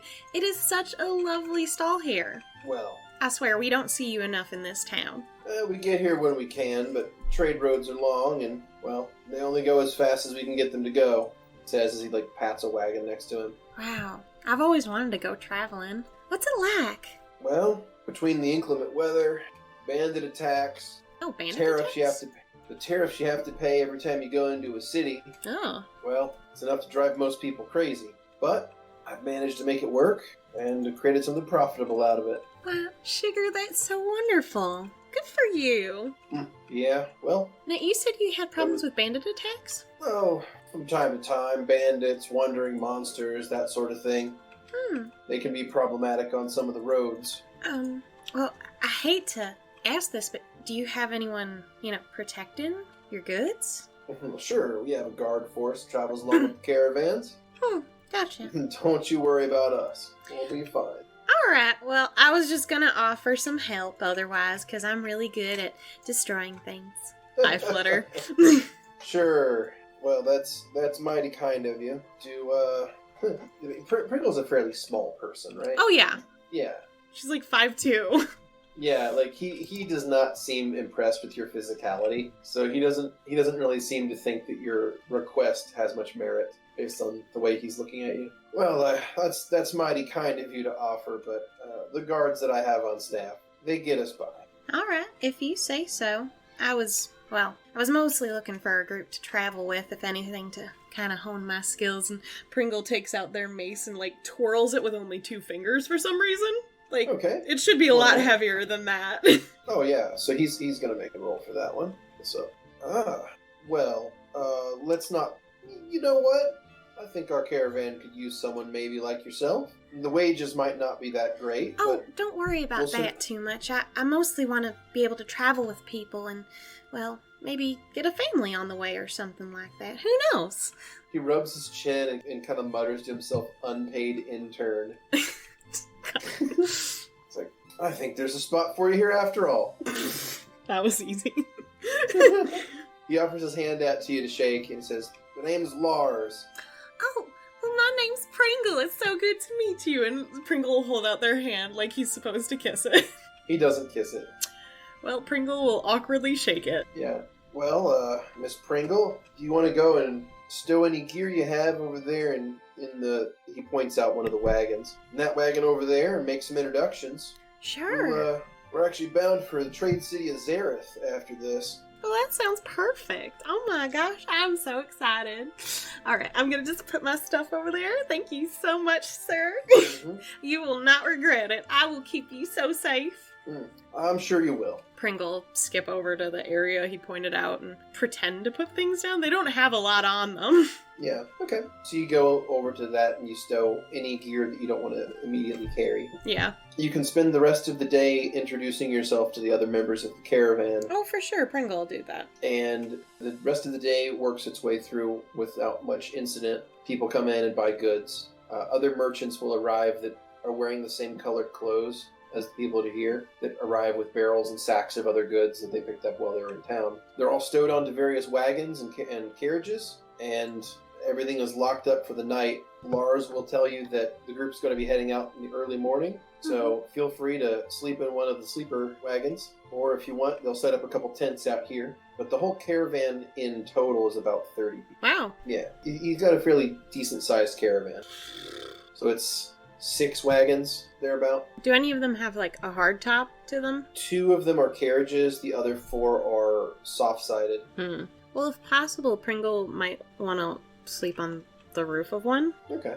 You find it pretty easy to climb up on top of one, and you can sleep on top of the carriage. Cool. Pringle will just curl up. Now, if I was able to witness this, which one does Lars sleep in? Where does Lars sleep? The lead one. Gotcha. The one you're sleeping on top of. Awesome. First, Pringle is going to listen to hear what his normal nightly ritual is. Everyone kind of has one. I know Pringle does. You hear him take off some jewelry, and then the next thing you hear after that is you hear some muttered prayers, and then after that, silence. Okay. I'm waiting for the quiet breathing of sleep pretty much right now. Alright, make a will save to try to keep yourself awake. 20? Unnatural. Alright, yeah, you're fine. Again, just like Pringle. Alright, you hear him sleeping. He's breathing rhythmically and slowly as you're laying on top of the carriage. Alright, good to know. Would you like to do anything? Well, before I go to bed, I always have a bit of a prayer to Mephistopheles. Mm-hmm. Good night, Mephistopheles. I love you. Okay, good night. I love you. Okay, good night. I love you, Mephistopheles. Okay, good night. And it's very, very quiet. They're trying not to be too noisy. But they have their hands clasped in front of them, and they're curled up in kind of a fetal position ball tail curled around them. Yeah, adorable. They think about Mephistopheles until they fall asleep. Of course they do. Alright, so the next day dawns, and you wake up relatively early since you're outdoors and on top of a carriage, so sunlight hits you pretty early, and the group will pack up and leave pretty much at first light. So they strike the tents, they stow everything in the wagons, and before you know it, you're on the move. So there's lots of places that you could ride in the caravan.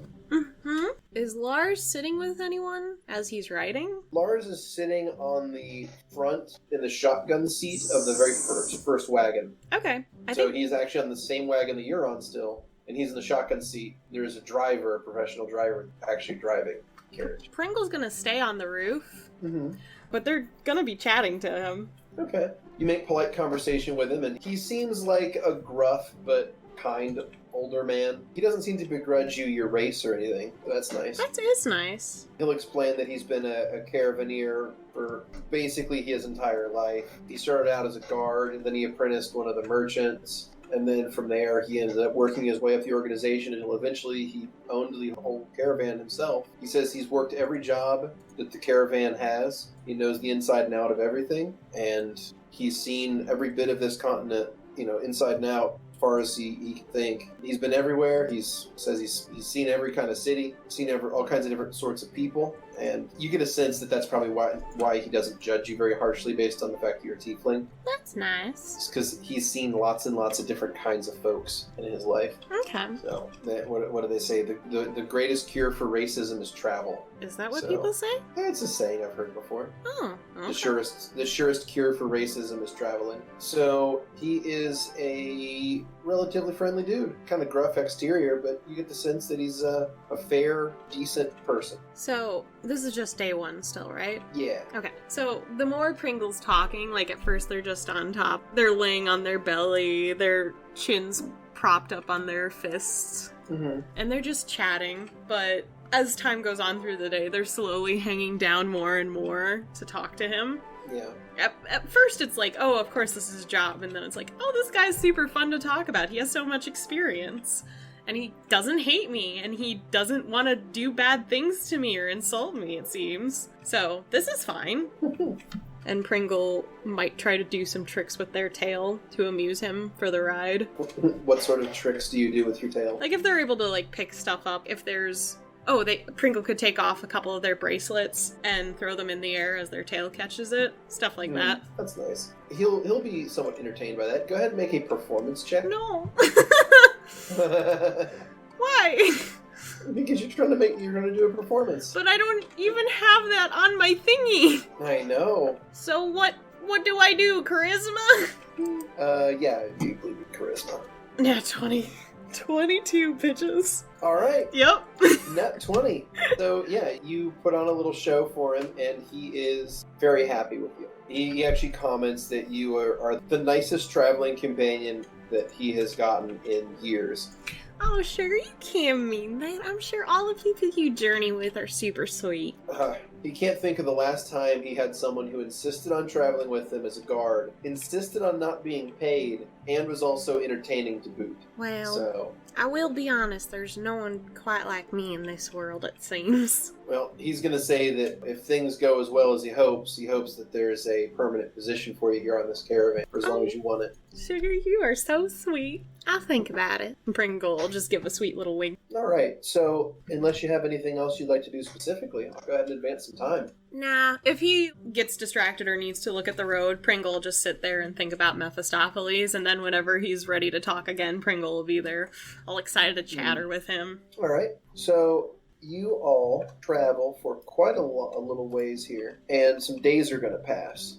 Okay, and days can pass the same way with you, making conversation with this guy, or, if you want to do anything else during the journey, you're welcome to. But it's a relatively uneventful journey because the caravan is at the size that it is big enough to deter most regular bandit. Mm-hmm. Most small bands of bandits aren't going to try to attack a 30-man caravan that is well armed. So you guys travel west. You leave the town, travel over the river. You go past a couple of villages. You swing south, and then eventually west through Ville. So, what I imagine Pringle's doing on this journey is pretty much trying to make themselves like a surrogate daughter to this guy. just there every morning with a bright smile, asking him how his day was, hoping he slept well. There to wish him good night every night, making sure that he's fed if everyone's eating, stuff like that. They're being so sweet. So after a couple of days, find yourselves on the outskirts of Ville, near the southern edge. Okay. And he'll comment about how this land is some of the greenest and most fertile on the continent. He'll miss seeing a place quite so nice as this for a while. How long are we going to be gone? Says the road to Xerith is a few more weeks yet, and there's very few places with which to stop to resupply. They're going to make the next stop in a cruddy little place called Zhash's Crossing, but they'll need to get some more supplies for the journey, because from that point it's like another 9 days to get to Xerith, and they try to cut down the amount of foodstuffs they carry to have more room for actual goods. Alright, so you guys continue south. A few more days pass, and you eventually arrive at a place called Zhash's Crossing. Ooh. The caravan stops outside because, honestly, it's a little bit too small to fit the caravan inside it. So the caravan circles wagons and stops north of town. And at this point, Lars has taken to calling you a pet name. Oh, has he? Mm-hmm. What is it? I think he's going to call you Little Flower. Oh, It's or like either a that or hellflower. It's either that or Sweetness. I'm not sure. Which do you feel? I'll go with Little Flower. Okay. Or Little Jewel or something like that. I think would work. Okay. Yeah, Jewel's fine. So he's going to ask you if you could go into town for him and pick up a couple of supplies from one of the taverns inside. He's going to hand you a short list. Mm-hmm. And he's going to say, we'll cover it from you give him the name and, this paper here, it's for me, so they'll charge it against the credit that I have with them. Alright, sounds good. I'll be right back in a jiffy. Please don't do anything silly while I'm gone, okay? He just smiles at you, gives you a nod. Alright, I'll be right back. And Pringle skips off. All right, you enter Zhash's Crossing. It appears to be a relatively small, dirty, and nondescript town. The people here are kind of smelly, and they're all looking at you like you have two heads. Pringle's gonna smile sweetly, but the very end of their tail's kind of twitching a little bit. It's like, you're fucking ugly too. Look at yourself. Jeez. So as you walk into the area, you see the tavern that you were instructed to go into. It has a sign outside called the Ruthless Giant. Alright. Pringle sashay right into it. Mm-hmm. You walk in, and for a moment there is silence as everybody kind of looks to see who the new person that came in the room is, and they're all sort of stunned to see someone with horns, wings. And a tail. Yeah. Yeah. The silence hangs for just a second longer than it should, and then eventually people start chatting again. The man behind the counter will look up at you and say, "What'll it be?" Oh, well, I've got this list here for my pa, and they just kind of briskly push it towards him. I need these things. Mm-hmm. He looks at the list, and you get the sense that it's about 25 gold worth of equipment, of foodstuffs. Yeah. So he looks at the list, and he's like, "Okay, we can get this stuff for you, but it'll be 100 gold." I'm sorry, what? Mm-hmm. It'll be 100 gold, please. That can't possibly be the case. The stuff on this list is like at most 20. Well, the way I see it, from where I'm standing, he looks at you, I think it's going to be closer to 100 gold. Look, the merchant I'm traveling with has good credit, and we're supposed to put that on there, so it should be about that. Well, if you ask me, I think that you may have to pay 125 gold then. What? Why? I simply asked you for something, and you gave me an outrageous number, and now you're giving me a doubly outrageous number? Mm-hmm. Because honestly, I don't like the look of you. That's highway robbery. Make a perception check. Okay. Come on, Pringle. 12. 12? Yeah. You get the sense that you're being watched. I look around really quick, because I got beef to pick with this boy, but... Oh, of course you do. You turn around and you see the tavern is full of a bunch of random people. The only thing that's sort of weirdly out of place is you see a man kissing a harpy. The fuck? Which is kind of weird, but whatever. I turn back to the guy I'm talking to, because whatever. Also, hi, Lavi. You... Sir, please, we must have some sort of misunderstanding. I'm simply here to pick up stuff for the sir that I am riding with in his caravan, you know? And That's just an outrageous amount that does not make sense to me.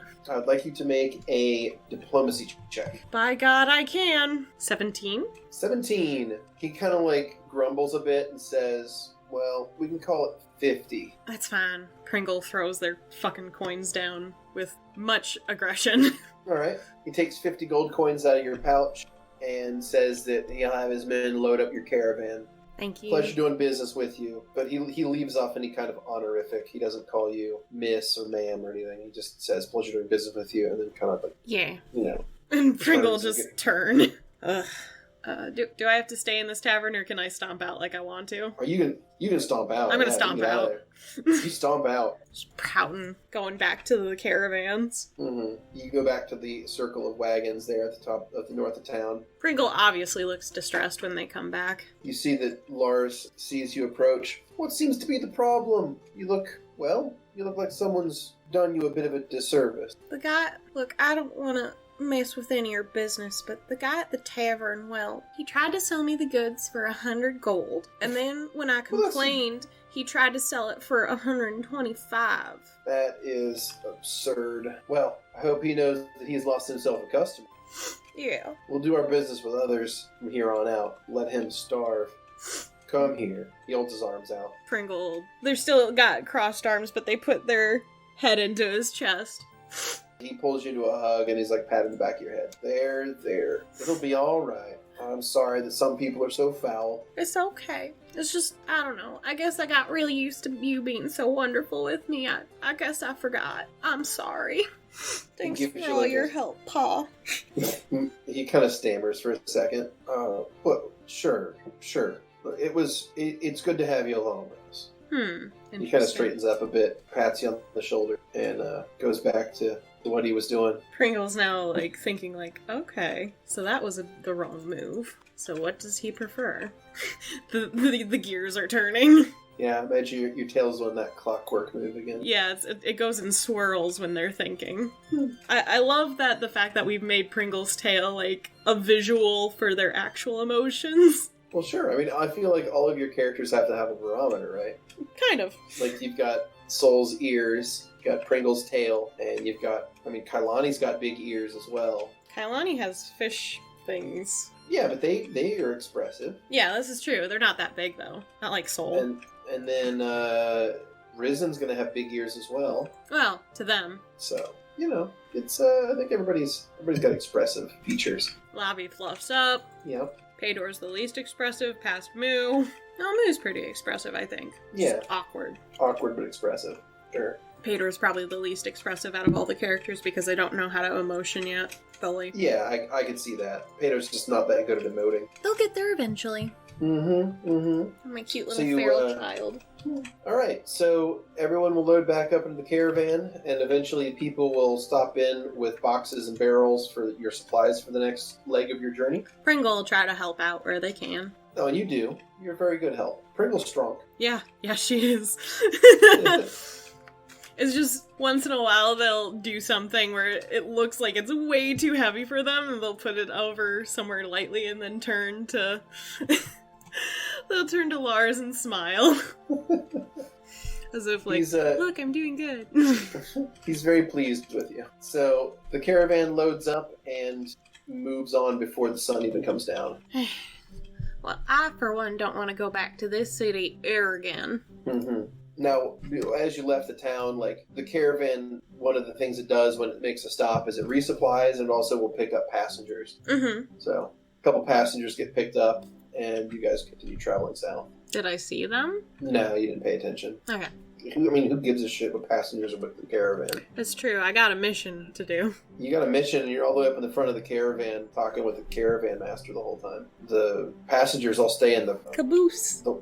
Yeah, basically in the back. So they're like 6 wagons behind you. All right, so you guys travel further south toward the trade city of Xerith, and that is where that chapter of Pringle's story concludes. No! But look how much got accomplished. I didn't get my key yet. No, you didn't get the key yet. So clear your character. Okay. Clear my fucking sheet, too. Don't need Mephistopheles out here right now. So you feel flustered. Lavi. Yeah. Oh yeah. You cannot believe what has just happened. No, I cannot! The goal of some people. So, what had just happened was Jupp had just kissed me. Mm-hmm. And I walked out of the fucking tavern and I was like, I never imagined my first kiss would be like that. And I am extremely pissed and upset because my first kiss was supposed to be magical and special. So you leave the tavern and you're standing out in the town of Zash's Crossing. Mm-hmm. A garbage little trading town. Yeah, it's fucking terrible, but at least I got a bath. Barely worth noticing. You did just get a bath, which is nice. You do feel clean still. Popping out of the tavern behind you is Jupp. Lavi. What? Are you alright? You sort of stormed out. I never imagined my first kiss would be like that. And Lavi will 180 and turn away from him and start walking away. Your first kiss? Oh no. Are you saying that I was your first kiss? I don't want to talk about it. He runs to catch up to you and starts walking beside you. Lavi, please. No. I didn't mean to. Look, I got scared. I didn't want us to get, I didn't know what was going to happen in there, so I just figured it was the easiest way to be nonchalant and unnoticed, I guess. The more he's talking, the fluffier Lavi's feathers are getting, and the redder their faces. Lavi, is it alright? Can we just talk for a minute? Fine. What do you want to talk about? I wanted to apologize. I didn't mean to... Steal something from me? You didn't mean to steal something from me. Is that what you mean? Suppose it is. First kiss can be real special. That's great. No. I'm so glad to hear that. No, mine wasn't, to be honest. Mine was with a girl, Priscilla. Oh, great. I'm not even your first fucking kiss. That makes it even better. Oh, boy. She smelled like a frog. It, mostly, I think it's because she ate frog. I was from a weird town. I think you know that. Lavi's face is red. The best way I can explain how angry Lavi looks, you've ever seen the original Peter Pan Disney movie? Yeah. So, Tinkerbell, when she gets mad? Oh yeah, that's what I was thinking actually. Lavi. Yeah, as soon as you said Peter Pan, I'm like, oh yeah, you're gonna say Tinkerbell. Yeah. Yeah, I got it. If a harpy could make a fist, Lavi wants to just push him down so bad. Lavi, You're not making it better for me. I just want you to know that I'm sorry, and I didn't... Look, you can consider it not even a real kiss, alright? Just act like it never happened. But I can't. That way it wasn't your first kiss. If it doesn't count, you don't think it counts, do you? Now, the red is kind of drained, and now they look a little offended? And their eyes are going all over the place, looking for an answer, almost. What? I can't believe you. Well... I'm just trying to give you an out. If it didn't count for you, then it doesn't count. The feathers are slowly going down, as they look like they keep thinking for an answer, but they're not coming up with one. I'm just mad at you. You should have asked me or something. Like I said, I'm sorry. I just freaked out. Oh, I'm pretty strong, for the most part, and together we beat a giant crocodile. Why were you afraid of just a little girl? I ain't no little girl. That was a tiefling, and one that kind of rubs his nose. One that I didn't like the smell of, if you get my drift. She smelled? Sorta. Like fire and brimstone. I've seen them hell types before, and they aren't nice. Not to be rude or anything, Jupp, but that sounds a little racist. Look, maybe I'm wrong, but I usually ain't about things like this. I don't think this was some typical tiefling. I think that one had some serious hellfire on him. The real nasty stuff. Look, I know she looked upset at that guy, but... Oh, not just upset, she wanted to kill him. I could tell. How can you tell that? I'm good at telling people from other people about what their motives are, alright? Alright, so you can tell, I'm good at reading folk. Alright, can you read what I'm feeling right now? Well, you're feeling mighty cross with me, and I feel like that is understandable, and I do not blame you or hold you accountable for them feelings whatsoever, for I deserve them. Good. Was I right? Lavi's trying not to smile. There you are. I knew you're still in there somewhere. I'm gonna scratch your eyes out. Hey, as long as you're happy, that's what's important. Lavi's still trying not to smile. I'll get you back. Oh, I don't doubt it. I do not doubt it for one instant. So, if that kiss didn't count, Mm-hmm. how do you know when a kiss is supposed to count? Just asking. Well, the way I reckon it, you feel a sort of a fire in your gut. Sort of a... I feel fire in my gut longing. often. Oh. I forgot who I was talking to for a second. Oh, that's good. That's real good. Oh, Lavi. All right. Maybe it's like kind of a longing in your heart. You feel like a pitter patter, and you just feel like you're gonna explode. And then you kiss, and it's just like, well, you ever seen a fireball go off? I think I can do that. I think it's kind of like that, but inside your heart. And it just feels like the greatest thing in the world. Or so I've been told. Wait, you haven't even experienced this? Why are you telling me this if you don't even know? I mean, I read some books about these sorts of things. You can't just read books and expect to know things, Jupp. That's what books are literally for. As I yell at Soul, in a way. That is literally what books are for. But that doesn't mean it gives you the right feelings. I mean, true, it may have just been that, that person's idea of how it felt, but, I mean, it sounds reasonable to me. And just because I ain't never felt it doesn't mean it's not true. Just, like I said, that Priscilla was a strange folk. Well... She had this snaggletooth that was like... He makes like a gesture. Jupp. Sorry. It's not nice to be rude about a lady's appearance. Maybe she was half orc or something. Lady's a pretty generous term. You never met Priscilla. Alright, fair enough. I get it. Hey, Well, let's make a deal on something. he goes to offer a pinky and then stops. He's like, oh, yeah, what's up? Let's say, if either of us ever experience this, or we experience something different, but we know that it's what that feeling's supposed to be, we have to let each other know. He thinks about it for a second, and then he grabs one of your wings and shakes it. It's a deal. Good. And then we'll find out if your book is false or not. Ain't my book. I just stole it. What? I mean, I borrowed it from a friend and then returned it. No, you definitely just said stole. Look, it was a book that came into my possession through unknown means. I had read it, and then when I went to return it, they wanted recompense, which I did not feel that I was deserving at the time. There may have been an explosion or two. Stole it. Possibly, but I do not have it any longer, so I do not consider it. Well, alright. However, next time you must pay for things like that. Or at least let me pay for them. Well, I wouldn't go around asking for you to pay for things for me. What kind of a gentleman would I be? One who doesn't steal. Why, if I expected such a fine and refined lady such as yourself to pay for my things, then what kind of an example would that set? Well, you did pay for a bath for me. I did, and you needed it. Puffy again. Really?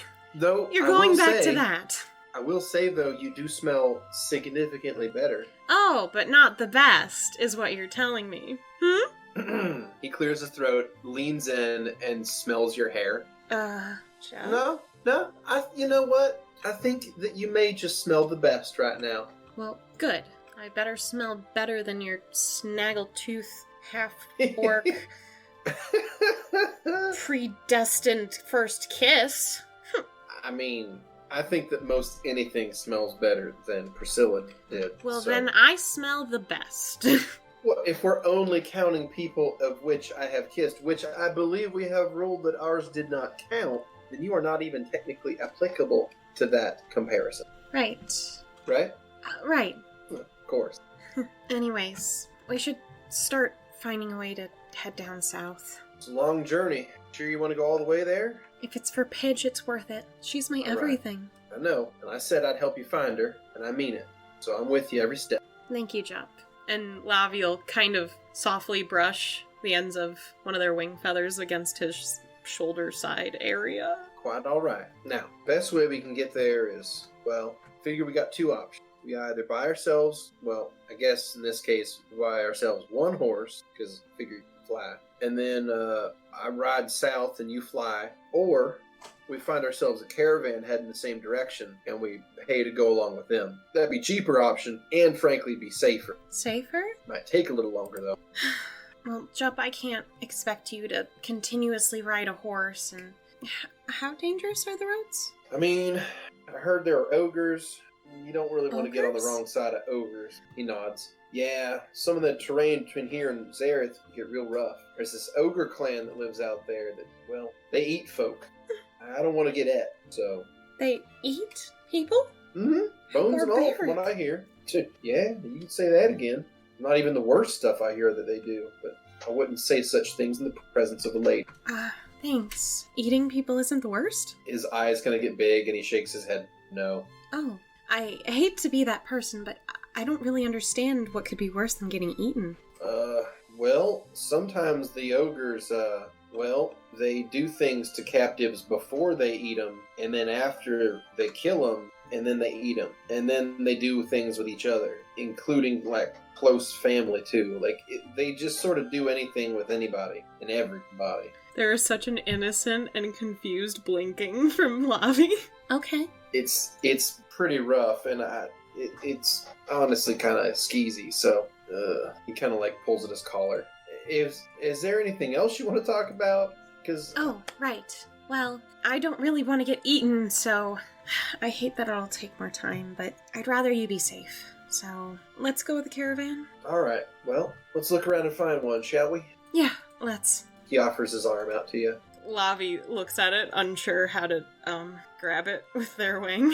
You can hold it with both hands. Hands? Both arms. Yeah. Yeah, both arms. Okay. Yeah.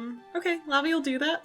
So the two of you stroll through town, and I would like you to make a perception check. Because, I'm so good at that. Oh, hey, I got it at 19. Bam. There are no bonuses. Hell yeah. Alright. How did I not put a skill in perception? Whatever. Because Magus is like almost no skills, right? Yeah, probably. It's pretty low. Had to put it into other things. Yeah. Alright. So, honestly though, with no wisdom bonus and having it not be a class skill, it's not going to ever be very good. Yeah. Lavi's just not a perceptive character. Sadly never will be. She Right, is so very much so focused on her goal. Yeah, so the two of you are walking through town, and you notice some people wearing kind of gold-colored uniforms. Okay. And you get the feeling that they probably are all affiliated with each other somehow. And as you're walking out of the center of town, you see a circle of wagons north of town. I guess I'll go towards it. Alright, as you do, Jupp is going to notice it as well. It's like, good eyes on you. They have And shiny clothes. they got a nice big caravan, too. This will be nice and safe. Oh, right. Lavi. Now we just gotta get ourselves we gotta pay for lodgings with these folks, so hopefully they don't charge us too much. You guys approach the caravan, and a couple of people will come over and greet you. They ask, who you are and here to buy stuff? Actually, we're trying to head down south. I didn't know if your caravan was going that way. Oh, yes. They explain the caravan is headed toward the city of Xerith. Oh, We flipped a coin in order to go into a direction, pretty much. So Lavi just blinks innocently and goes, that sounds wonderful. No idea the distance. Well, alright. They offer you both room and board along with the caravan. Travel to Xerith for the sum of 5 gold pieces each. Lavi looks at Jupp and smiles and hands over 10 gold pieces from her own pocket. Jupp is going to smile and hand you back 5 gold pieces. What? And then take 5 out of his own pack, too. Lavi, appreciate what you're trying to do, but understand that I am a strong, independent man who don't need no harpy to take care of him. Are you sure? He shrugs. Maybe. Alright. Well, But I'm we'll good see. for this, at least, alright? okay. Thank you. Though I do like, never mind. Alright. He goes ahead and pays for himself and takes your gold and uses that to pay for yours. And the caravan says that you are both welcome now and that there's some places to sleep in one of the rear wagons. Thank you so much. I really mean it. The workers explain that there's nothing really to be that thankful for, and we're heading this direction anyway, Right. and you paid for your way, so Right. as far as they're considered, the debt is paid and there's no thanks required. Oh, okay. Lavi looking uncomfortable. The rear wagon is an open top wagon, and Jupp kind of just plops down on the back of it, hangs his legs off the back. Lavi will do the same, imitating him. So, this won't be too bad. You get to ride in the wagon, see the sights. I mean, it's probably going to be almost 2 weeks to get there. So, he shrugs. Plenty of time to talk, I guess. Well, it is better than being alone. Thank you. No problem at all. Lavi will move their wing over him so the ends of her wing feathers brush the top of his head. If he's sitting to your left, he's going to hold your left wing. If he's sitting to your right, he's going to hold your right wing. Just as if he's like holding your hand or arm or something. Okay. Just to sort of be in contact with you. Well, this will be interesting, if nothing else. And trust me, we'll find your sister. I hope so. She's out. She has to be, otherwise I'm gonna go crazy. I mean, who's to say you aren't crazy already? Jupp! Starts to get fluffy. Just saying. I saw you. You came in, you were mostly covered in mud, and you looked half crazed. That's because my sister is missing. We have been over this. No, that's fine. Look, I also wanted to apologize for something. What's there to apologize for? When we were in the bath, you kind of seemed upset about something I did. Well, he starts to get, like, flushed and embarrassed real quick. Well, you see, Lavi, most, at least within human society, we don't usually, disrobe in front of each other quite so freely. Oh, that's weird. Yeah, it's usually a sign of intimacy to do something like that. Well, we're friends. Isn't that intimate enough? Yeah, of course it is. Oh, well then it's fine. Right? Sure, I mean, it's more of like a romantic intimacy. Why would it be that? Because usually with humans, nudity is a precursor to sex, typically speaking. Lavi's just blinking now. If one could explain a face saying does not compute, there's Lavi. Oh, it's like he just realized what he said. I'm an idiot. I can own that. So I'm just gonna walk back what I said and just say, you didn't do anything wrong. Was I supposed to... Oh, what? But we were almost always naked when we... What? It's fine. Truly, y'all did nothing wrong. But... And I think, no, we're fine. We're fine. He kind of like gives you a reassuring pat on the shoulder. It's all good. I did a poor job of explaining, and I should not expect our cultures to put the same amount of value on various things. So understand that I do not mean to enforce my views upon you, as your culture is equally valid to anyone else's. There's a 1,000-yard stare going on right now as Lavi just looks off in the distance with their brain trying to figure out what the fuck is happening. He made the tried and true mistake of trying to explain the importance of sexuality, or the sacredness of sexuality to a harpy, which he realized about halfway through how fucking dumb that was. I promise I won't do it again. Look, I don't want to make you uncomfortable, and I understand now. But I made you uncomfortable. It is because I was applying my own society's values onto your actions, and that was a mistake, and it was also very... But you told me to flirt with you while I was bathing. What? It was also very ethnocentric of me, and I should not do that. I apologize. But... And Lavi leans just a little too close. But Jupp, you told me to flirt with you when this happened. Well, you were already in the bath at that point, and besides, wasn't it fun? I don't know. You said you were good at flirting? He shrugs. Wanted to see if you were. But when we were in the bath together, you got even more upset when I did it. It's been an interesting day. I shouldn't... Lavi looks like she's learning so much in 5 seconds, and her brain looks like it's about to fucking burst. Look, again, I'm sorry if I have upset you in any way. I simply wanted you to be comfortable, happy, and, well, not smelling like mud. I think I have accomplished one of those 3 goals. Yeah. And I'll be happy as soon as I have my sister with me, so you'll probably accomplish that goal. Well, good. So that just leaves what? Comfort? Yeah. Not a lot of things around here are comfortable, per se, but I'll make do for now. Ooh. He snaps his fingers. I have an idea. You do? Mm-hmm. Maybe a terrible idea, but it's an idea. Okay, go on. Usually that's enough. Jupp. He opens up his pack and starts to pull out little vials of things. What are these? Oh, just a few, bric-a-bracs that I picked up along my travels. Okay. He pops some corks and starts mixing things together. He shakes some things, pours that into something else, swirls that around, and then pours it into something else. It fizzes and pops for a second, and then it turns kind of like a transparent blue color, but it looks fizzy. There we go. What's that? This is a potion. Here.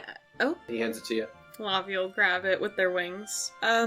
You want me to drink it? Yeah, of course. Oh, okay. It ain't nothing too harmful about it. Lavi already downed it by the time he said that. He takes the vial back, puts it in his pack. It tastes of blueberries, actually. Blueberries? Mm-hmm. Yeah. Even though there was not a blueberry in that mix. That tasted great. What was that? Oh, it was a lot of things mixed together, but in those amounts, it should have tasted pretty good, right? Yeah, it tasted like a blueberry. Blueberries? Plural. Yeah. And it also has a heck of a side effect. What? Just give it a couple seconds. I Okay. need you to make a fortitude save. Okay. Hey, Nat 20, 25, bitches. Nat 20. You are tipsy. Oh, that's how fucking strong it was? Yeah. Yeah, it was real strong. Huh. What was it supposed to do? Well, it was supposed to make you comfortable. Can I have another one? Shoot, I don't see why not. He starts mixing up another one. In fact, he mixes up 2, hands you one, and holds one himself. He holds it out to click. And of course, two little wings. Clink. Another fortitude save. Wow, that's a 20. Holy shit. That is a 24 for the audience at home. And, alright, he takes his back, and with 2 of them down, even with successful fortitude saves, you still find yourself a step beyond tipsy. So, you are feeling good after 2 of these. I like the blueberries. Figured you'd like something like that, but I just wanted you to have something that would take the edge off and maybe help you feel a little bit better about life. Look, we're gonna listen to me. I'm listening. I'm listening. We're gonna Lavi. Jupp, no! I'm listening. I'm listening. Jupp. We are gonna find your sister. I know. You're helping me. And she's gonna be perfectly safe. Good. So I don't want you to worry. If she's not, I'm gonna beat you up. Don't worry, one little feather. And Okay. as he does this, he reaches out and tries to boop you on the nose. Does he miss? Let me try. Let's see. Combat maneuver.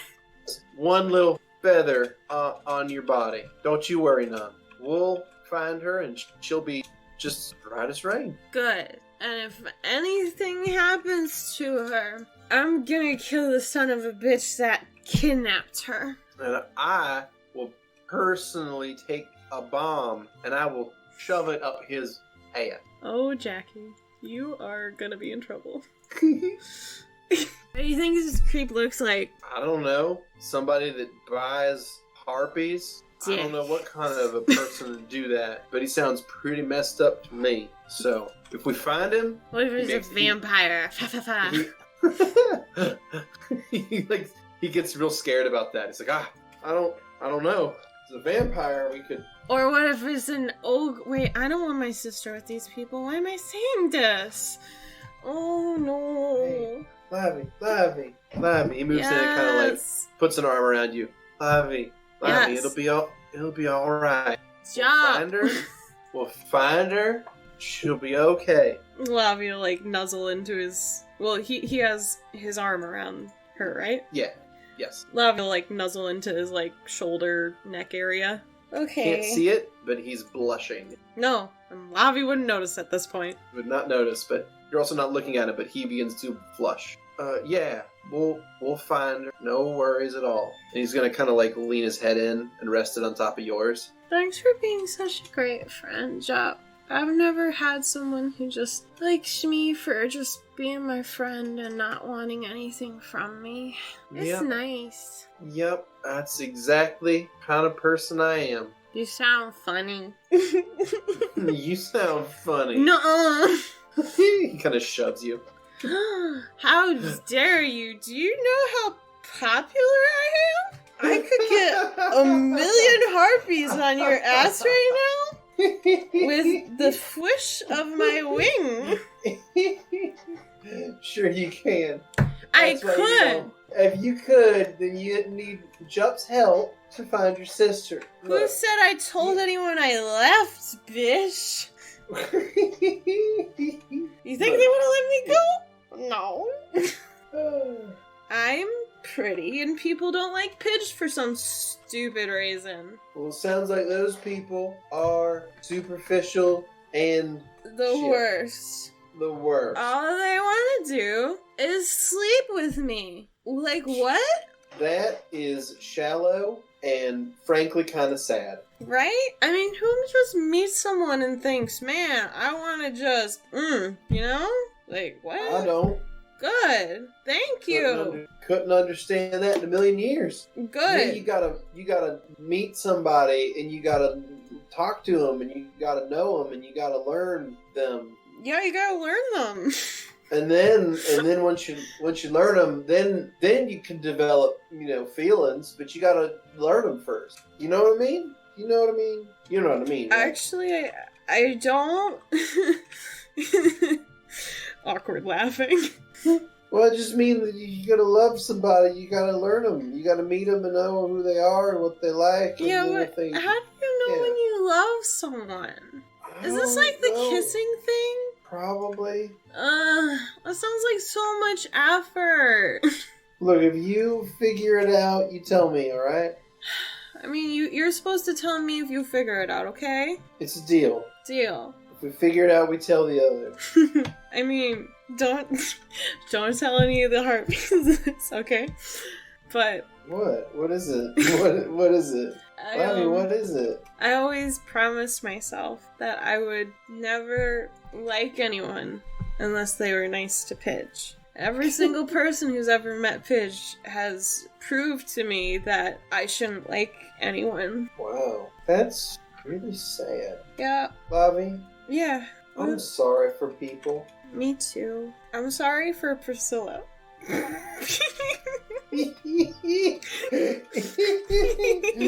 too, Lavi. Me too.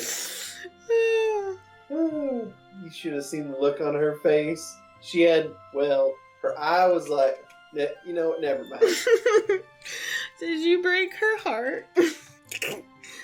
Nah, I don't think I broke her heart. Maybe I did. Maybe I broke her. Oh, Jupp, are you a secret heartbreaker? I've met harpies like that. I mean, maybe, but I never considered myself one. I just, told her the truth. And she got heartbroken over that. That's her own fault. Well, I think any sort of heartbreak over you makes sense. You're super nice. Oh, really? Yeah, you just made me blueberry drink, and I feel great. And I was really stressed. And you were so nice to do that for me. So I don't know any harpy who would do that without expecting something from me. You are an interesting and unique individual, and I want you to know that I respect you. You better, or else I'll cut your eyes open with my claws. Wow, that... Okay. Escalated somewhat quickly. Oh, is that not a normal threat? Sorry. I'll tickle you with my feathers? Like, Lavi just brushes one wing on the side of his face. He just smiles at you. You are a very silly person. No, you're not allowed to tell anyone that. Everyone thinks I'm very serious. I am glad to have met you, and I am glad that we are going to be traveling together. Thanks for being my first friend, Jupp. And Lavi will kind of lean back and lay down in the cart, I guess. Jupp will lay next to you.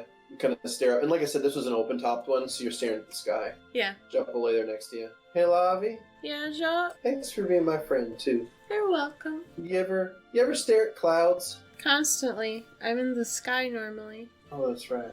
What was your question? Well, I guess I was wondering, harpies do the same thing that we do on the ground. Does that look at clouds and think what they look like? I guess. I think I prefer to do it with stars. I like stars because they're sparkly. Oh, okay. Like, and Lavi will actually pull out the bloodstone. Like this. This is my favorite present. Oh, thank you. Thank you. No one's ever just given me something like this. It's very sweet. I'm really glad you like it. It's something I had with me for a while. I thought you'd have better use for it. What did you use it for? It's very well polished. Was it your worry stone?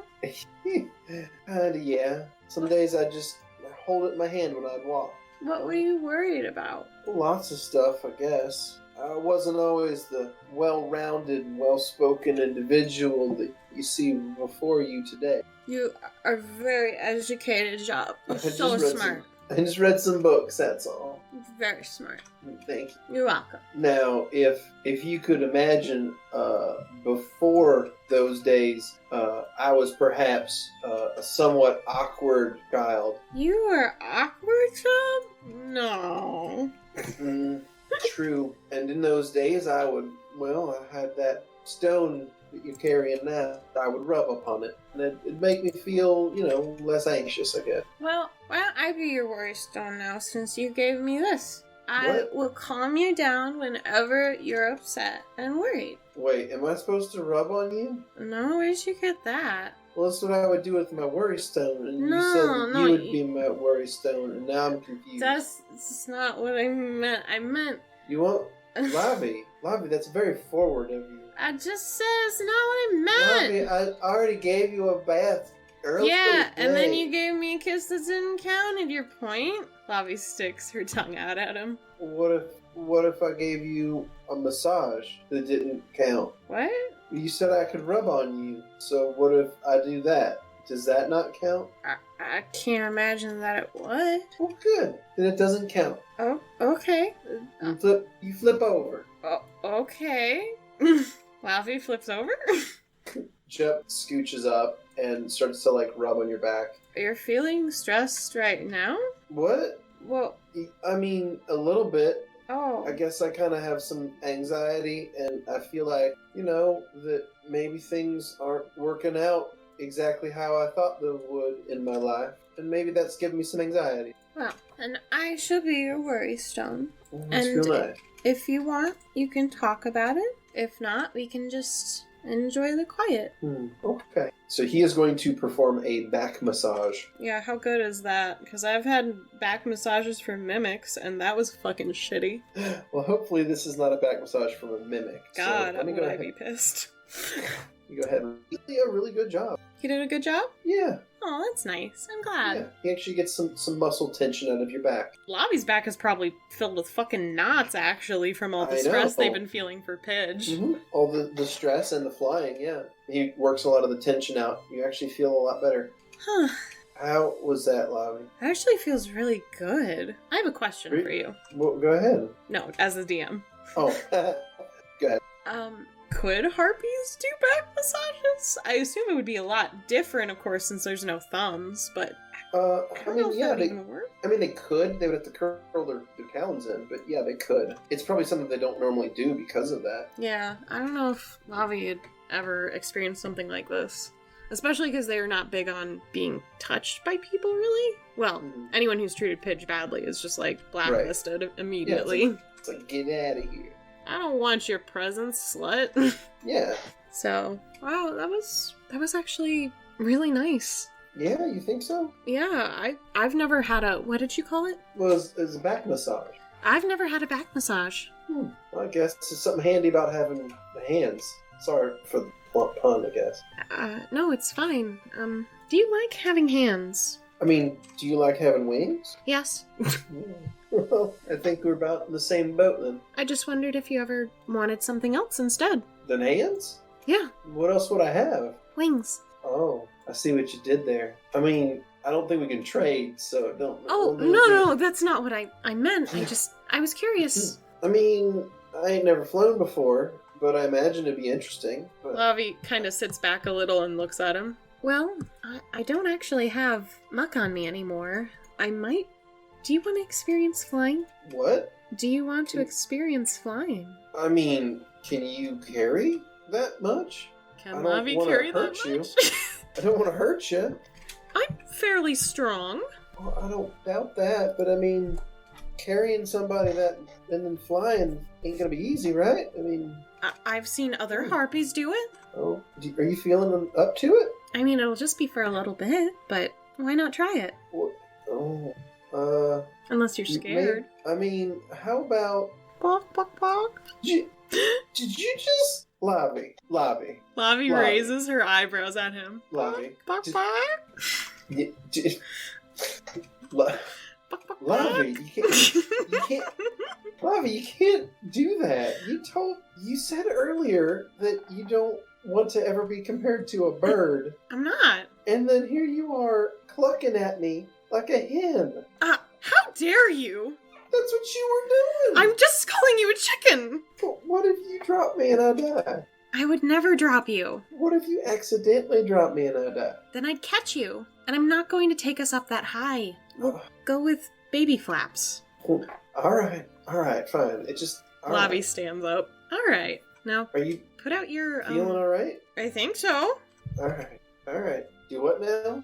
Well, I was thinking of grabbing you by your arms. And Lavi starts to put one of their talons near his arm and, flexes their claws to see if they could grab around him. You can grasp around, his biceps. It's either this or you have to hold on to me. And I don't really know your strength. I guess you just hold on to me then, and I can maybe grab onto your legs with...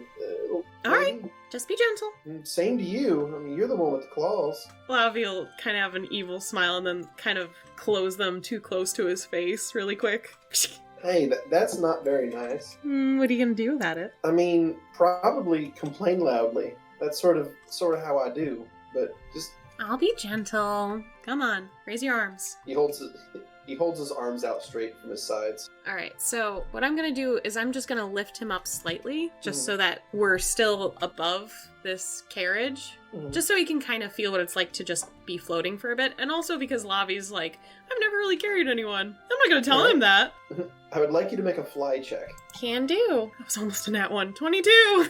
22. Alright. So you flap a couple of times and you achieve liftoff, and you can feel Jupp under you fidgeting a little bit as his body leaves the ground, and he's like, is this safe? We're just fine. I'm not going to take you that high. So you're holding on to his arms between the shoulder and elbow. Yeah. He's got his elbows bent, and he's holding onto your legs with his hands. Okay. His hands are very tightly grasping your legs. Okay. Wow. That's the ground down there, huh? We're not even that high, Jupp. Ooh. Ooh. Are you crying? Ooh. Are you okay? I'll be fine. What are you doing? I ain't never been... Nothing. I'm not doing nothing. I'm just trying to hold on here. Wow. That's a feeling. You feel in your stomach like that all the time? Do you feel that when you fly, or is that just me? I think that's just you. This feels completely freeing to me. Past the tight feeling around my feet, legs area. Sorry. Okay. He lets go and holds his arms out to his sides.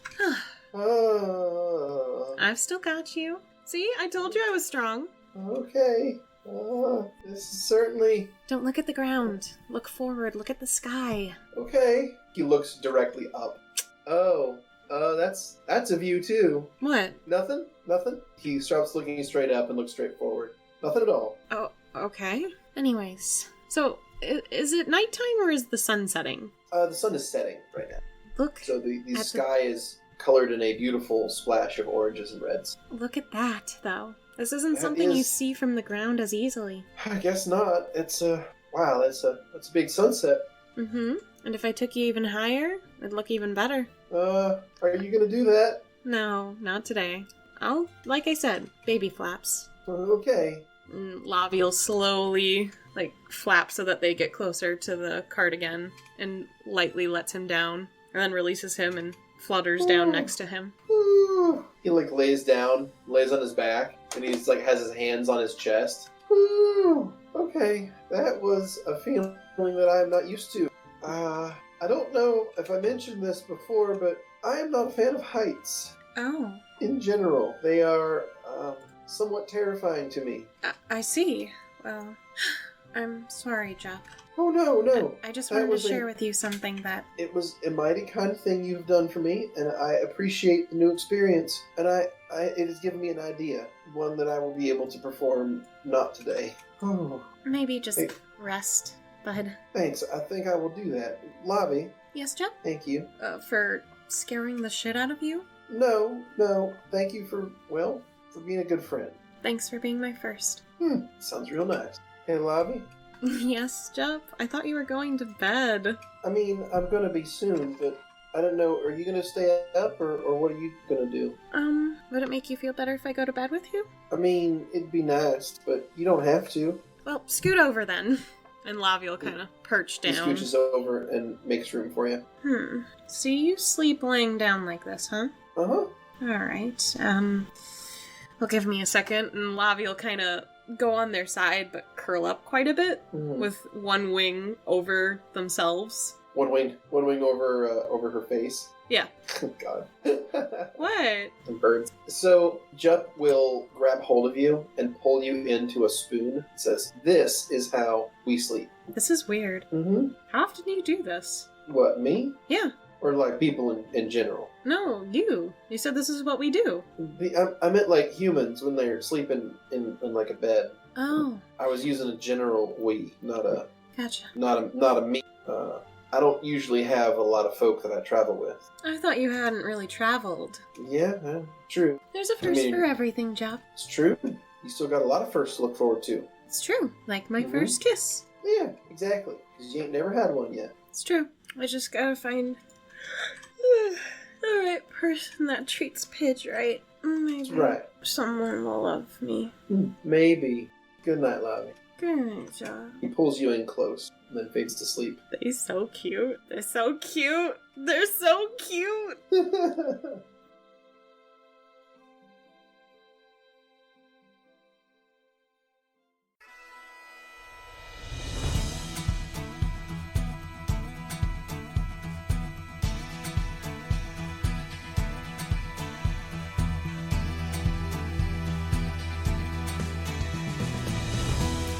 Thanks for listening to Snake Eyes. As always, special thanks to William Succi for the intro and outro themes, and Emily Roll for Fantasy for this episode soundtrack.